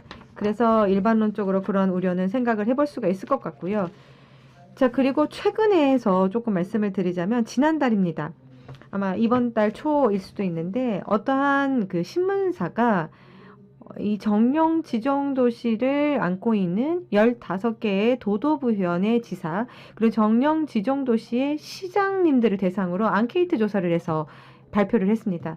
그 신문사가 공개를 했는데 이 안을 들여다보시면 정령 지정도시 20개 시 중에서 9개 시의 시장님이 특별자치시를 빨리 해야 된다라고 답변을 하셨습니다. 근데 이에 대해 정령 지정도시를 안고 있는 15개의 도부현의 지사님들 가운데서 찬성을 하신 분이 한 분이었습니다. 한 지사님, 한 건이죠. 그러니까 어느 쪽이라고 할 수 없겠다. 그러니까 선택을 못하겠다. 7분, 반대가 5분, 무응답이 2이었습니다. 그러니까 이게 어떻게 보면 자치단체장들의 앙케이트 결과다입니다. 이거를 찬성하신 지사님은 정말 한정적인 거죠. 일본 같은 상황은. 자, 그리고 또 한 가지 이제 두 번째로 말씀해 주신 이 특별구의 이 제도 그리고 특별자치시의 제도의 관련성 부분에 있어서는 당연하지만 이 반대의 벡터의 제도다라고 생각을 하고 있습니다. 다만 지정도시 이 시정회에서는 오사카시도 물론 여기에 들어가 있기 때문에 그 전체 논의 안에서는 지역의 실정에 맞게끔 선택을 해 나가는 그런 체제를 만들어 나가는 게 필요하지 않을까라는 겁니다. 그래서 뭐 요코하마시가 이 특별구 제도, 뭐 특구 제도를 한다라는 생각은 없지만 이거를 하고 싶다라고 하는 지역에서 뭔가 의사가 있다면은 이거를 저희는 인정을 하는 형태로 진행을 하고자 하고요. 그리고 참고로 오사카시는 요코하마시의 지역 면적의 반 정도에 해당되는 자치구거든요. 요코하마의 반 정도. 그리고 그러니까 주간 인구 이렇게 통근 통학으로 오사카 쪽으로 오시는 분들 정말 많은 부분 볼륨으로 효고현이라던가 교토후에서 들어가시는 오사카로 주간 인구로 봤을 때 이러한 근접성을 가지고 이동들을 하십니다. 근데 이제 요코하마시를 보시면 요코하마시 주변의 시에서는 통근 통학으로 요코하마시로 들어는 오시는데 가나가와 현 전체로 봤을 때는 가나가와 현의 중앙에서 서쪽부는 거의 요코하마시는 통근 통학을 안 합니다. 그러니까 오사카시랑 좀 다른 거죠. 그러니까 오사카시와 요코하마의 이 차이는 오사카로 다 모이는 것과 좀 차별화됩니다. 그래서 그 지역 안에서 선택할 수 있는 그러한 체제가 사실 요코하마시는 좀 찾아야 된다라는 것을 이제 지정 도시와 관련된 시장령 앙케이트를 통해서도 드러났습니다. 그리고 이 세 번째로 이 특별시 지방공공단체의 이 틀 왜 했냐 이 부분에 대해서 조금 설명을 드리자면 지금 현재 지방자치법 안에 일반 그 지방자치 공공단체가 도도부현과 시정촌 그리고 도도부현은 광역자치단체이고 시정촌은 기초자치단체다. 이렇게 구분이 되어 있고 특별자치시는 광역자치단체의 기능 그리고 기초자치단체의 기능을 함께 갖는 거기 때문에 이 두 가지 카테고리 안으로는 특별자치시를 딱 넣을 수가 없는 겁니다. 그래서 구지방자치법 안에서 특별자치시의 규정이 지방공공단체라고 하는 그러한 입장이었기 때문에 이번에도 같은 형태가 좋지 않느냐라고 저희가 제안을 했다라는 배경을 말씀을 드리겠습니다. 네, 이상입니다. 감사합니다. 네, 감사합니다. 자, 그러면 이어서 이원섭 국토연구원 선임연구위원님의 질의응답 듣도록 하겠습니다. 네, 의견 주시고 질의응답 진행해 주시면 좋겠습니다. 네, 오늘 두 분 일본 쪽 발표가 아주 재미있게 흥미롭게 잘 들었습니다. 저는 전공 분야가 이 지방자치, 이 자치행정 쪽이 아니고 지역정책 쪽이기 때문에요. 아무래도 오늘 발표 자료 중에서 한국식 발표가 저 관심 분야에 더 가까운 것 같습니다. 광역협력에 관한 부분. 주로 일본 발표는 행정체계 개편에 관한 것이기 때문에 제 전공 분야를 약간 넘어서서 조금은 일반적이고 상식적인 측면에서 말씀을 드리도록 하겠습니다. 이제 아시다시피 이제 일본이 한국의 지방자치 또 지역발전 제도에 상당히 큰 영향을 미쳐가지고요. 지금 아까 한국에서 발표한 이런 광역연합, 광역협력도 일본의 이제 많은 간사이 이제 광역연합이라든지 아니면 정규자립권, 중추연계도시권 이런 것들을 많이 참고를 했습니다. 물론 다른 영국이나 독일, 프랑스 같은 제도들도 참고를 했지만요. 그래서 이제 그렇게 말씀을 드리고 이제 두 번 발표 자료에 관해서 간단히 제 의견과 질문을 드리도록 하면 하지로 교수님 이제 자료는 이제 일본의 대도시권 제도 아주 자료를 책 있게 잘 정리하셔서 제가 일본의 그 지방자치 행정계층 제도를 이해하는데 아주 좋은 자료였다고 감사의 말씀을 드리겠습니다. 각 주제별 조금 이제 상세한 내용별로 제가 개인적으로 드리고 싶은 질문들이 좀 궁금한 사항들이 있는데요. 먼저 첫 번째 이제 말씀하신 것 중에 하나가 이제 일본의 그 광역과 기초, 도도부현과 시정촌 간의 사무 분담이 그 도도부의 현에 따라서 상당히 다르다 이렇게 말씀하신 게 한국적 상황에서 좀 이해가 안 가는 부분인데 한국 같은 경우에는 지방자치법이나 아니면 중앙정부가 상당히 표준화된 매뉴얼을 가지고 하기 때문에 광역도 간에 도 내에서 기초와 광역 간의 사무 분담이 이렇게 차이가 나는 부분이 없는데 왜 이런 상황이 발생하는가가 첫 번째가 궁금한 사항이 되고요. 두 번째로 이제 그 동경도 관련해서 동경도가 가지고 있는 권한과 이제 자원을 특별부 단위로 이제 역사적으로 보니까 65년대에서 75대 25에서 지금 보니까 45대 50으로 상당히 많은 권한이 이제 기초 특별부로 이제 이양이 됐는데 이 상당히 점진적이고 장기적으로 이제 긍정적인 방향으로 보입니다. 여기에 이제 일본 정부 또는 동경도가 장기적으로 갖고 있는 일정한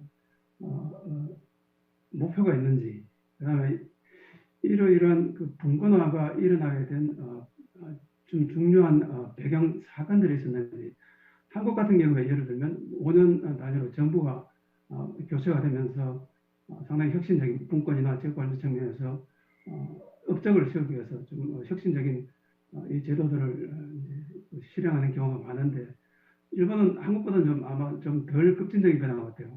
어떤 이 배경이나 어떤 이런 시대적인 조력 때문에 분권화가 진행이 됐는가 이런 것이 또 궁금한 측면이 있고요. 그다음에 대도시 특별구 설치에 관한 부분이 있는데 크게 보니까 이제 오사카 모델이 하나 있고 그다음에 지금 요코하마에서 제기하는 그 단층제 모델이 있는 것 같습니다. 이것도 한국 같으면 상당히 어려울 것 같은데 예를 들어서 대도시 특별구에 관한 법률이 있으면 그 법률 내에서 이 구단위 의회를 설치를 하든 안 하든 이것은 선택이나 자율에 맡길 수 있는데 이 두 다른 오사카와 요코하마가 별도의 트랙을 가지고 별도의 제도를 요구한다는 자체가 아마 일본의 상당히 이제 지역세 또는 지방 분권이 한국보다는 역사가 있고 좀 진전 형태가 아니겠는가 이런 생각을 하게 됐는데 그 두 다른 체제를 하나의 좀 국가적인 입장에서 지역 입장에서 보면 당연히 우리 지역의 특색이 있고 우리 지역이 요구하는 바를 실현시키려고자 할 것인데 중앙정부 또 국가 입장에서 보면 두 개의 유사한 규모의 도시에 대해서 서로 다른 이 자체 모델을 적용하는 것이 쉽게 결정하기 어렵지 않겠는가 그런 짐작을 합니다. 그래서 그 타협점이 있는지 없는지가 좀 궁금한 점이 있고요. 그다음에 이제 그 대도시 특별구 설치 기준에 보니까 인구가 우리 200만을 이제 정부에서 기준으로 설정한 것 같은데 이 수치를 보니까 후쿠오카시가 인구 206만 명이고 그다음에 이 히로시마가 192만 명이더라고요. 그래서 이 200만 명을 딱 끄는 어떤 기준이 있는지 아니면 히로시마 같은 경우에는 이 특별구 설치가 물리적으로 불가능한 건지 그런 경계선상에 있는 지역들이 그것도 제가 좀 궁금한 측면이 있고요. 그다음에 개인적으로 좀 더 이제 관심이 있는 부분이 이제 연계 중추 도시권입니다. 한국도 이제 이 광역 또는 기초간의 그 협력을 하기 위한 시도는 상당히 오래전부터 있어왔고요. 최근에 이게 아니고 과거부터 여러 시도를 하다가 이제 현실적으로나 아니면 제도적으로 여건이 성숙되지 못해서 일종의 실험으로 끝난 경우가 많이 있었고 이제 그게 이제 이번에 이제 특별 지방자치단체라는 제도를 법제화시키면서 좀 더 제도적인 틀 위에서 이제 보다 더 안정적으로 추진될 수 있는 기반을 갖췄는데요. 그 일본은 보니까 연계중추도시권이 이제 그 형성 그 작동 시스템이 보니까 정주자립권과 상당히 유사한 형태 같습니다. 정주자립권 주로 농촌 중심 거점 측면, 그다음에 연계중추 도시권은 아마 도시권 차원에서 이제 또 양축으로서 진행이 되고 있는데 제가 궁금한 것은 그 성과입니다. 이 지역이 얼마나 적극적으로 참여를 했고 또 거기서 어느 정도 실질적인 성과가 이루어지는가 또 중앙정부가 어느 정도 적극적인 제도적인 재정적인 지원을 갖추었는가 이런 것이 좀 궁금한 측면이 있고요. 마지막으로 이제 여러 이제 지방 행정 체계 모델에 관해서는 정답은 없는 것 같습니다. 정답은 없는 것 같고 국가별로 또 지역별로 상당히 많은 시행착오 학습을 통해서 가장 최선의 모델을 찾아가는 방식이기 때문에 뭐 어떤 특정 모델이 최선의 방안이다 이렇게 보기는 어려울 것 같고 나중에 이제 시간이 더 지나면 좀 더 객관적인 평가가 가능해지고 거기에 따라서 나중에 최선의 모델이 올 것으로 생각이 되고요. 두 번째 카츠다 실장님 발표에 관해서 말씀을 드리면 요코하마시에 대해서 이제 친절한 설명을 하셔가지고 도시를 이해하는데 많은 도움이 되었습니다. 도움이 되었고 지금 요코하마시가 이제 희망하는 특별자치시가 제도화되어서 실현이 되기를 제가 응원을 해드리면서 이제 이 특별자치시가 이제 결국은 그 오사카 모델과 비교해서 다른 점이 이제 구청장 구를 공선을 하느냐 안 하느냐 이제 그게 가장 큰 차이점 같습니다. 결국은 단청제이냐 이청제냐 그 문제 같은데 한국에서 특별자치도와 특별자치시가 하나씩 이제 뭐 도입된 지 10년이 채 안 됐습니다만 이제 제주도와 그다음에 세종시를 대상으로 시행을 하고 있는데 결국은 장점과 단점이 명확한 것 같습니다. 장점으로 따질 것 같으면 이제 아까 이제 도시 일체성 말씀하셨는데 하나의 일체화된 도시로서 이제 주민을 대표하는 시정부가 중앙정부를 직접 1대1로 상대를 해서 현을 거치지 않고 직접 상대를 해서 시가 원하는 지역 발전을 이뤄낼 수 있다는 그게 이제 좀 거시적인 측면이 중요하고 또 주민을 직접 상대해서 주민의 공공 서비스를 향상시키는 이 큰 명분은 좋다고 생각합니다. 다만 제가 조금 이제 그 염려가 되는 부분이 결국은 지금은 가나가와 현 소속에 있는 이제 요코하마시가 현의 품을 떠나서 독자적인 독립된 행정 체계로서 기능할 때 지금 현재의 큰 현이라는 품 안에서 갖고 있는 도시 경쟁력과 이 다른 현 가나가와 현과 또 이 요코하마 인근에 있는 이 시정촌과의 경쟁 관계에 직면하면서 도시를 크게 육성하는 것은 상당히 큰 차이가 있지 않을까 그런 생각하기 때문에 이 장점과 단점이 크게 존재한다고 봅니다.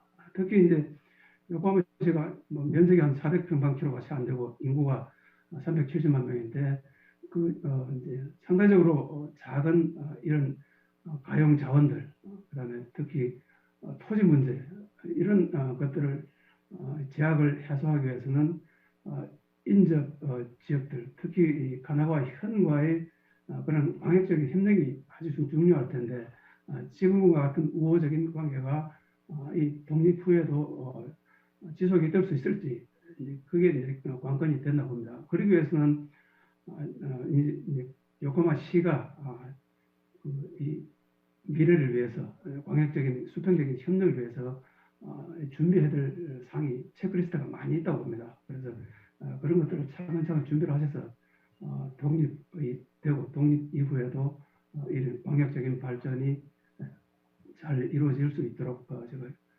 응원을 해드리면서 제 코멘트를 간단히 마치겠습니다.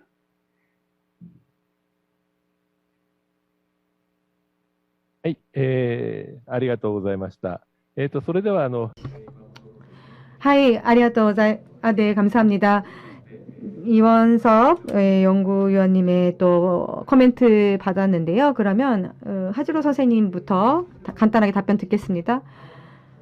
네, 이원섭 연구위원님으로부터 해주신 코멘트에 대해서 답변 드리겠습니다. 자, 먼저 이 도도부연과 시정촌의 관계.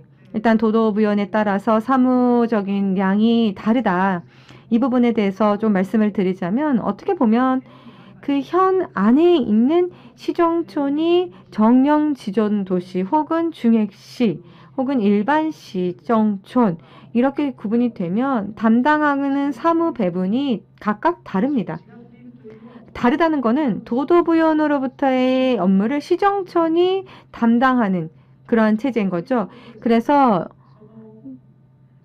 그러니까 예를 들어서 가나가와 현처럼 정령시가 3곳 있다면, 3개 시가 있다면 거기만 정령시가 도도부연의 업무를 맡게 되는 겁니다. 그리고 중액시면 정령시 정도는 아니지만 도도부연의 업무를 하는 겁니다. 도도부연과 시정촌의 업무가 구분이 되어 있기 때문에 이게 특정해서 도도부연의 일이 시정촌으로 간다. 이거를 다 해가면 그 현에 따라서는 소규모의 시정촌이 많은 곳이라면 도도부연이 그냥 하는 채로 남는 그런 사무량의 그런 차이들이 광역자치단체별로 맞는 겁니다. 그래서 뭐 차이가 왜 있느냐라고 하셨는데 제도상의 시스템의 그러한 부분에 있어서 약간씩 업무 위탁량이 달라집니다. 그러니까 예를 들어서 가나가와 현가 같은 경우에는 주민 1인당 행정 지출이라던가 이거를 양으로 봤을 때 약간 다른 현보다는 대도시인데 적습니다. 사무량도 조금 다른 지역 자치단체에 비해서는 조금 작습니다. 그래서 그런 업무량에서 차이가 있다라는 말씀이고요. 그리고 적용되는 법률은 똑같습니다. 현과 시정촌의 업무 구분을 하고 있는 결과 나한테 얼마만큼 광역자치단체의 일이 내려오는지 바로 이 업무량의 차이에서 차별점이 나타나는 거고요.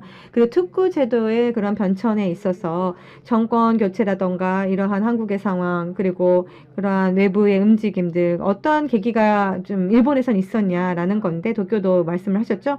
이 전체적으로는 일단 분권의 흐름을 봐야 됩니다. 지방 분권이 다른 도도부현과 시정천에서도 추진이 되거나 국가와 지방 간의 관계에서 추진이 됐는데 이게 특별구의 체제가 추진이 되는 가운데 예를 들어서 도쿄도에 그대로 신분을 가진 직원들이 특별구의 직원이 그대로 된다라는 경우도 생각해 볼 수가 있고요.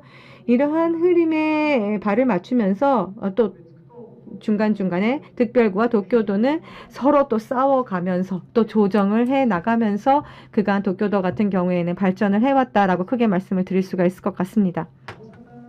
자, 그리고 오사카 쪽도 이제 구별을 하시면서 말씀을 해주셨어요. 이게 오사카 도구상 원래 자치법 안에는 도쿄도만 특구 제도를 정하고 있습니다. 그렇기 때문에 이 다른 도도부현에서는 특별구라고 하는 도쿄도와 같은 체제를 활용하는 그런 제도는 없었는데 오사카 부가 이번에는 도쿄도와 같은 행정체제에서 도시 간 경쟁을 이겨나가자라는 비전을 가진 겁니다. 그래서 여기에 이제 대응한다. 이것을 이제 비슷하게 한다라고 해서 국회에서 법 개정을 했고, 이 오사카 부죠. 한국어로는 이 특별구 제도 도입을 위해서 논의가 추진이 된 겁니다. 근데 이제 최종적으로 주민 투표를 거쳐서 이제 의결을 한다라는 절차가 명시가 되어 있습니다. 이 투표에 따라서 참성까지는 못 간 겁니다. 근데 이제 아마 대구에서 반반 정도 의견을 보이셨고, 그래서 중장기적인 과제로 이게 바뀌었다라고 김정수 센터장님이 말씀을 해주셨는데 아마 비슷한 것 같습니다. 분위기는. 그래서 그만큼 답이 하나가 아니다. 이것도 이제 주민들 사이에서 마찬가지로 인식으로 가지고 계시고요. 이러한 논의가 오사카 이렇게 형태로 나타난 거고, 요코하마시의 특별자치시 이 부분에 있어서도 요코하마시가 설명을 하신 것처럼 과제를 안고 있는데 그 제도를 이제 만들지, 이제 일본의 이러한 지역들을 어떻게 해 나갈 것인지 이런 부분에 있어서 논의가 지금 한창 일본에서 지금 100년 단위로 이루어진다라는 말도 있지만 한창 이루어지고 있다라고 보시면 될 것 같습니다. 자, 그리고 히로시마시 같은 경우에는 대상 외냐 지금 숫자가 200만 기준이 있잖아요. 그래서 히로시마는 200만 기준을 못 미치기 때문에 8만 명 정도 늘어나면 기준 외인데 이게 대상이 될 겁니다. 후쿠오카시는 늘어났기 때문에 대상에 포함이 됐습니다. 그래서 이 부분도 행정체제로서 하나의 기준이 있다라는 것, 200만 기준으로 보고 있는 거 말씀드리겠고요. 자, 그리고 기초자치단체 간의 연계에서 말씀하신 것처럼 연계 중추 도시권이라던가 정주 자리권이라고 하는 체제들을 지방부 혹은 이런 데서 이제 도입을 해서 추진하고 있는데, 이 재정 규모는 어느 정도냐, 교부세도 여기 전체의 볼륨감은 지금 제가 자료가 없습니다. 그래서 조정이라던가 거기에 드는 경비, 정주 자리권에 이제 가면 중심시는 연간 한 8,500만 엔 정도의 특별 교부세로 재정 조치를 강구를 하게 되어 있습니다. 그리고 인근 시정촌은 1,800만 정도로 조치를 한다라던가. 그래서 어느 정도 조금 명시가 되어 있는 조치, 지방채 특별 활용할 수 있는 그 재원을 마련을 한다라던가, 이렇게 원활하게 인구 감소 사회 안에서 지방부의 과제에 대응을 하고 있는 기초자치단체의 그런 연합을 저희가 응원하는 그런 체제가 정부 차원에서 지금 나오고 있는 대책들이다라고 보실 수 있겠습니다. 네, 죄송합니다. 제가 전부 다 대답을 못 드린 것 같은데 일단 이상으로 저는 마치도록 하겠습니다. 감사합니다. 네, 키츠다 실장님 부탁드리겠습니다. 네, 질문도 주셨고 응원의 메시지도 주셨습니다. 그래서 제가 말씀을 드리면 먼저 첫 번째 질문에서 이제 특별자치시 오사카 모델의 차이가 큰 차이가 어디에 있냐라는 말씀으로 도입을 시작하셨는데 100년 전에 원 시점은 도쿄도 도쿄시라고 하는 형태로 특별자치시를 목표로 해서 6대 도시 이렇게 발전을 해온 측면이 있습니다. 근데 이게 중간에서 특구 제도라는 게 생겨서 도쿄만은 그쪽 제도로 간 거죠. 그리고 오대시는 특별시로 남고 지금 지방자치법이 이렇게 개정이 되면서 현재로 흘러왔다라는 일본의 그런 역사적인 배경이 있습니다. 그리고 이번에 10개 지정도시의 논의 가운데 나왔던 거는 대도시의 역할을 확실하게 잘 맡아가는 그런 제도로서는 과거의 그러한 역사들을 거슬러 올라가서 이 특별시를 원시점으로 하는 특별자치시 그리고 오사카가 지향하는 도쿄의 하나의 모델처럼 만들자라는 오사카 도구상이 나온 겁니다. 그리고 현행 틀 안에서 지정 도시 제도 이 세 개의 축이 있고 이 안에서 각각의 지역들이 그 도시에 가장 맞는 제도를 선택할 수 있게끔 옵션을 준 거죠. 여기서 발의를 해서 중앙정부가 이거를 인정하는 그런 체제를 만들어 주십사 저희가 원한 겁니다. 그래서 그런 지정도시 안에서 논의를 저희가 한참 하고 제언도 드리고 이거를 정리하고 의견을 내고 있는 겁니다. 이렇게 이해를 해주시면 될 것 같고 자 그리고 또 한 가지 이 현 쪽에서 광역 쪽에서 특별자치시가 생긴 이후에 자 그러면 이게 실현이 돼서 도입이 된 이후에 광역과 기초의 관계 그리고 시정, 근린시정촌 간의 관계 이거 잘 생각해라 라는 조언을 주셨죠. 대단히 중요한 부분 말씀해 주셨습니다. 근데 왜 이 논의를 해가는 데 있어서 저희 같은 경우에는 그 인근의 자치단체 쪽에 특별자치시 설명을 충분히 드렸고 자 그러면 이렇게 만들어지면 어떻게 될 거냐 적어도 요코하마시 같은 경우에는 수평 연계할 수 있는 거는 계속해서 해 나갈 것이고 그리고 이러한 새로운 제도의 카테고리가 생겨도 계속해서 이거를 저희는 유지할 거다라고 설득을 하고 있습니다. 그리고 현과의 관계는 대등한 관계, 수평적인 관계로 변할 거기 때문에 지금 이상으로 더욱더 연계를 강화할 생각입니다. 가나가와 현가와는 광역적인 이 뭐 수원 확보라던가 그러니까 수원 이용 부분도 지금 저희가 연계를 하고 있고요. 이렇게 현과 수도를 시설을 갖고 있는 정령시가 이렇게 하나가 돼서 지금 저희가 추진을 하고 있기 때문에 이러한 부분들 새롭게 특별자치시가 생겼다. 광역과 다 분리해서 한다라는 건 아니고요.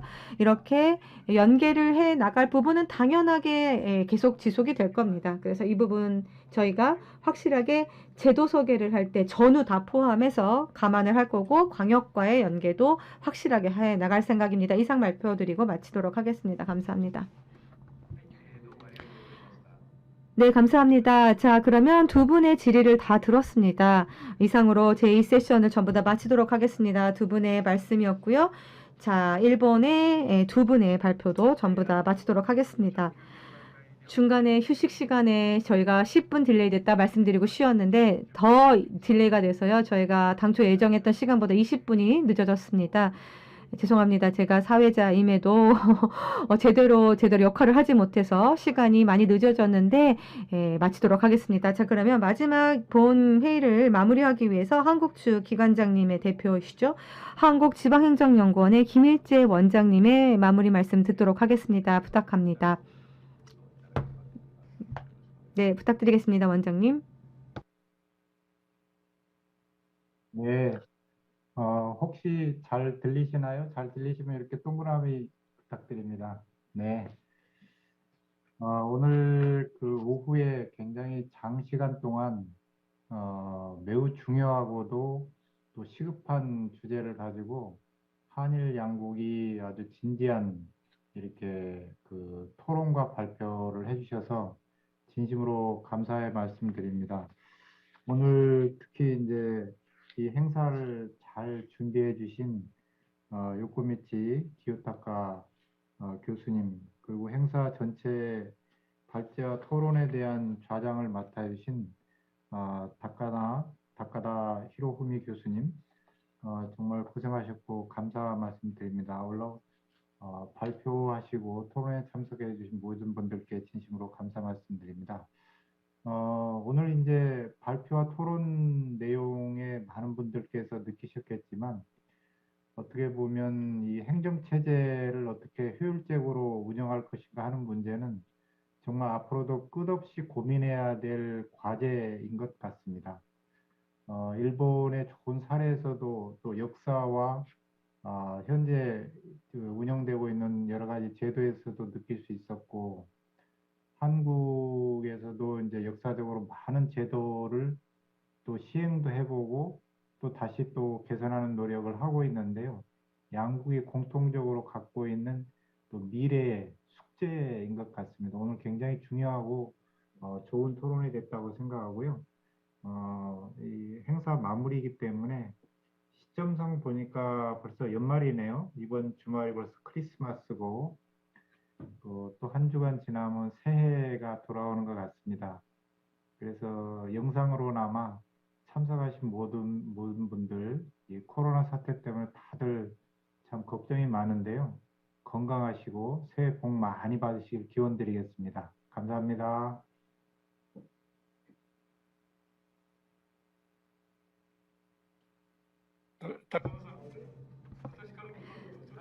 네, 그럼 저도 한 말씀 드리도록 하겠습니다. 네, 그럼 마지막 요코미치 기요타카 교수님의 말씀 듣겠습니다. 네, 폐회 인사는 사실 부총장님이 맡게 되신 다카다 선생님한테 말씀 좀 듣고 싶고요. 제가 뭐 폐회사는 아니고 쭉 토론에 참여하면서 한 말씀 꼭 드려야 될 것 같아서 제가 부탁을 드렸습니다. 네, 지난번에 아마 마지막 부분이었던 것 같은데 특례시라고 하는 부분이 한국에서 이제 도입이 될 것이다. 그렇기 때문에 다음 회의에서는 이 지방의 행정체제 부분에 있어서 저희가 이거를 주제로 다루고 싶다라고 저희 측에서 요청을 드린 것 같고 이게 오늘 실현이 되었습니다. 다시 한번 감사 말씀 드리겠고요. 그리고 또 하나는 이 특례시 부분뿐만이 아니라 제가 굉장히 흥미있었던 부분은 한국에서 지방자치법이 이제 1월달 이후로 이제 개정이 된다라는 말씀 들었고 지방자치단체 이 제도가 새롭게 이제 마련이 되면서 그 배경으로는 그 메가시티라고 하셨죠. 특히 서울시 수도권 이외의 지역의 발전 부분을 더욱더 생각을 해야 하고 이게 과제로 한국은 부상을 하고 있기 때문에 이 부분에 대해서 오늘 굉장히 두 분의 발표 들으면서 공부가 되었습니다. 자, 그리고 또 한국 측 분들이 코멘트를 해주셨는데 일본 같은 경우는 현보다는 어느 쪽이라고 할까요? 광역자치단체보다는 기초 쪽을 중심으로 해서 도시정비도 하고 지역 발전을 생각하고 지역 정책을 만듭니다. 연계 중추 도시권도 그렇고 이렇게 다양한 정주 자리권도 그동안 구성을 해왔던 건데 그거는 어떻게 보면 2000년 이후에 지방 분권 계획에서도 광역자치단체 쪽 이것도 지위를 생각해야 되고 그 의 자체가 어떻게 보면 조금 약해졌다까지는 말씀을 못 드리지만 역할이 너무 없지 않냐 이러한 지적이 있었기 때문에 다시 또 논의가 전개된 경위가 있습니다. 그래서 한국 분들의 코멘트를 들으면서 이렇게 인구 감소 사회를 맞이하면서 수도권뿐만이 아니라 도쿄가 그렇습니다만은 지역 발전을 위해서 지방을 포함해서요 도시 기초자치단체들 대도시들을 포함해서 이러한 올려서 광역도 다 포함해서 어떻게 역할을 분담을 해 나가야 할까 오늘 토론을 해주신 것 같습니다. 그러한 의미에서 오늘 대단히 저는 공부가 많이 된 것 같고요. 좋은 말씀 들었습니다. 여러분들 마지막까지 열띤 토론 감사드리고 네, 저는 마치도록 하겠습니다. 오늘 감사했습니다. 네, 감사합니다. 네, 제가 지금 요코미치 기요타카 특별 교수님께서 일본 측의 폐회사를 저보고 하라라는 말씀을 해주셨는데 그래서 저 그냥 마이크를 끌 수가 없을 것 같아요. 한 말씀 드리도록 하겠습니다. 제가 사회를 맡았는데 죄송합니다. 제가 폐회사까지 하게 됐습니다. 조금 시간이 늦어졌지만 한 말씀 드리고 제가 감사 말씀 드려야 되기 때문에 드리겠습니다. 오늘 여러분들 정말 장시간에 걸쳐서 이렇게 참석을 해주셨고 또 열띤 토론을 해주셨습니다. 다시 한번 감사 말씀 드리겠습니다. 이번에 이 정책 연구회 준비부터 실시에 이르기까지 김일재 원장님을 비롯해서 한국지방행정연구원 여러분들께서 정말 많이 노고해 주셨습니다. 감사 말씀 드리겠습니다. 특히 이번에 진행은 제 다카다가 했습니다만은 이 웨비나 시스템 자체는 한국지방행정연구원의 관계자분들께서 준비를 해 주셨습니다. 그래서 다시 한번 관계자 여러분들께 감사 말씀 드릴 거고요. 자, 그리고 지금 김일재 원장님도 그렇고 요코미치 특별 교수님께서도 말씀을 해 주셨습니다만은 오늘은 정말 결실 있는 토론이 이루어진 것 같습니다. 저도 오늘 굉장히 공부를 많이 한 것 같고요. 한국과 일본 지방 행정 체제에 있어서 대단히 깊은 관련성을 가지고 계신 분들, 그리고 이러한 분들이 공통된 이러한 영향, 과제에 대해서 말씀을 나눠주신 것 같습니다. 그래서 여러분들 오늘뿐만이 아니라 기회가 되면 다양한 의견 교환을 향후 하면서 앞으로 좀 더 바람직한 지방 행정 체제의 방향, 이 부분을 함께 생각하고 실현을 해 나갔으면 좋겠습니다. 네, 그리고 나아가서 또 이제 내년에는 24회째 연구회를 또 해야 되는데요. 다음에는 꼭 대면하러 여러분들 온라인이 아닌 오프라인으로 만나서 얼굴 뵈면서 회의를 할 수 있기를 기원해 보면서 제 인사말로 가름을 하고자 합니다. 여러분 오늘 대단히 마지막까지 참석해 주셔서 감사합니다.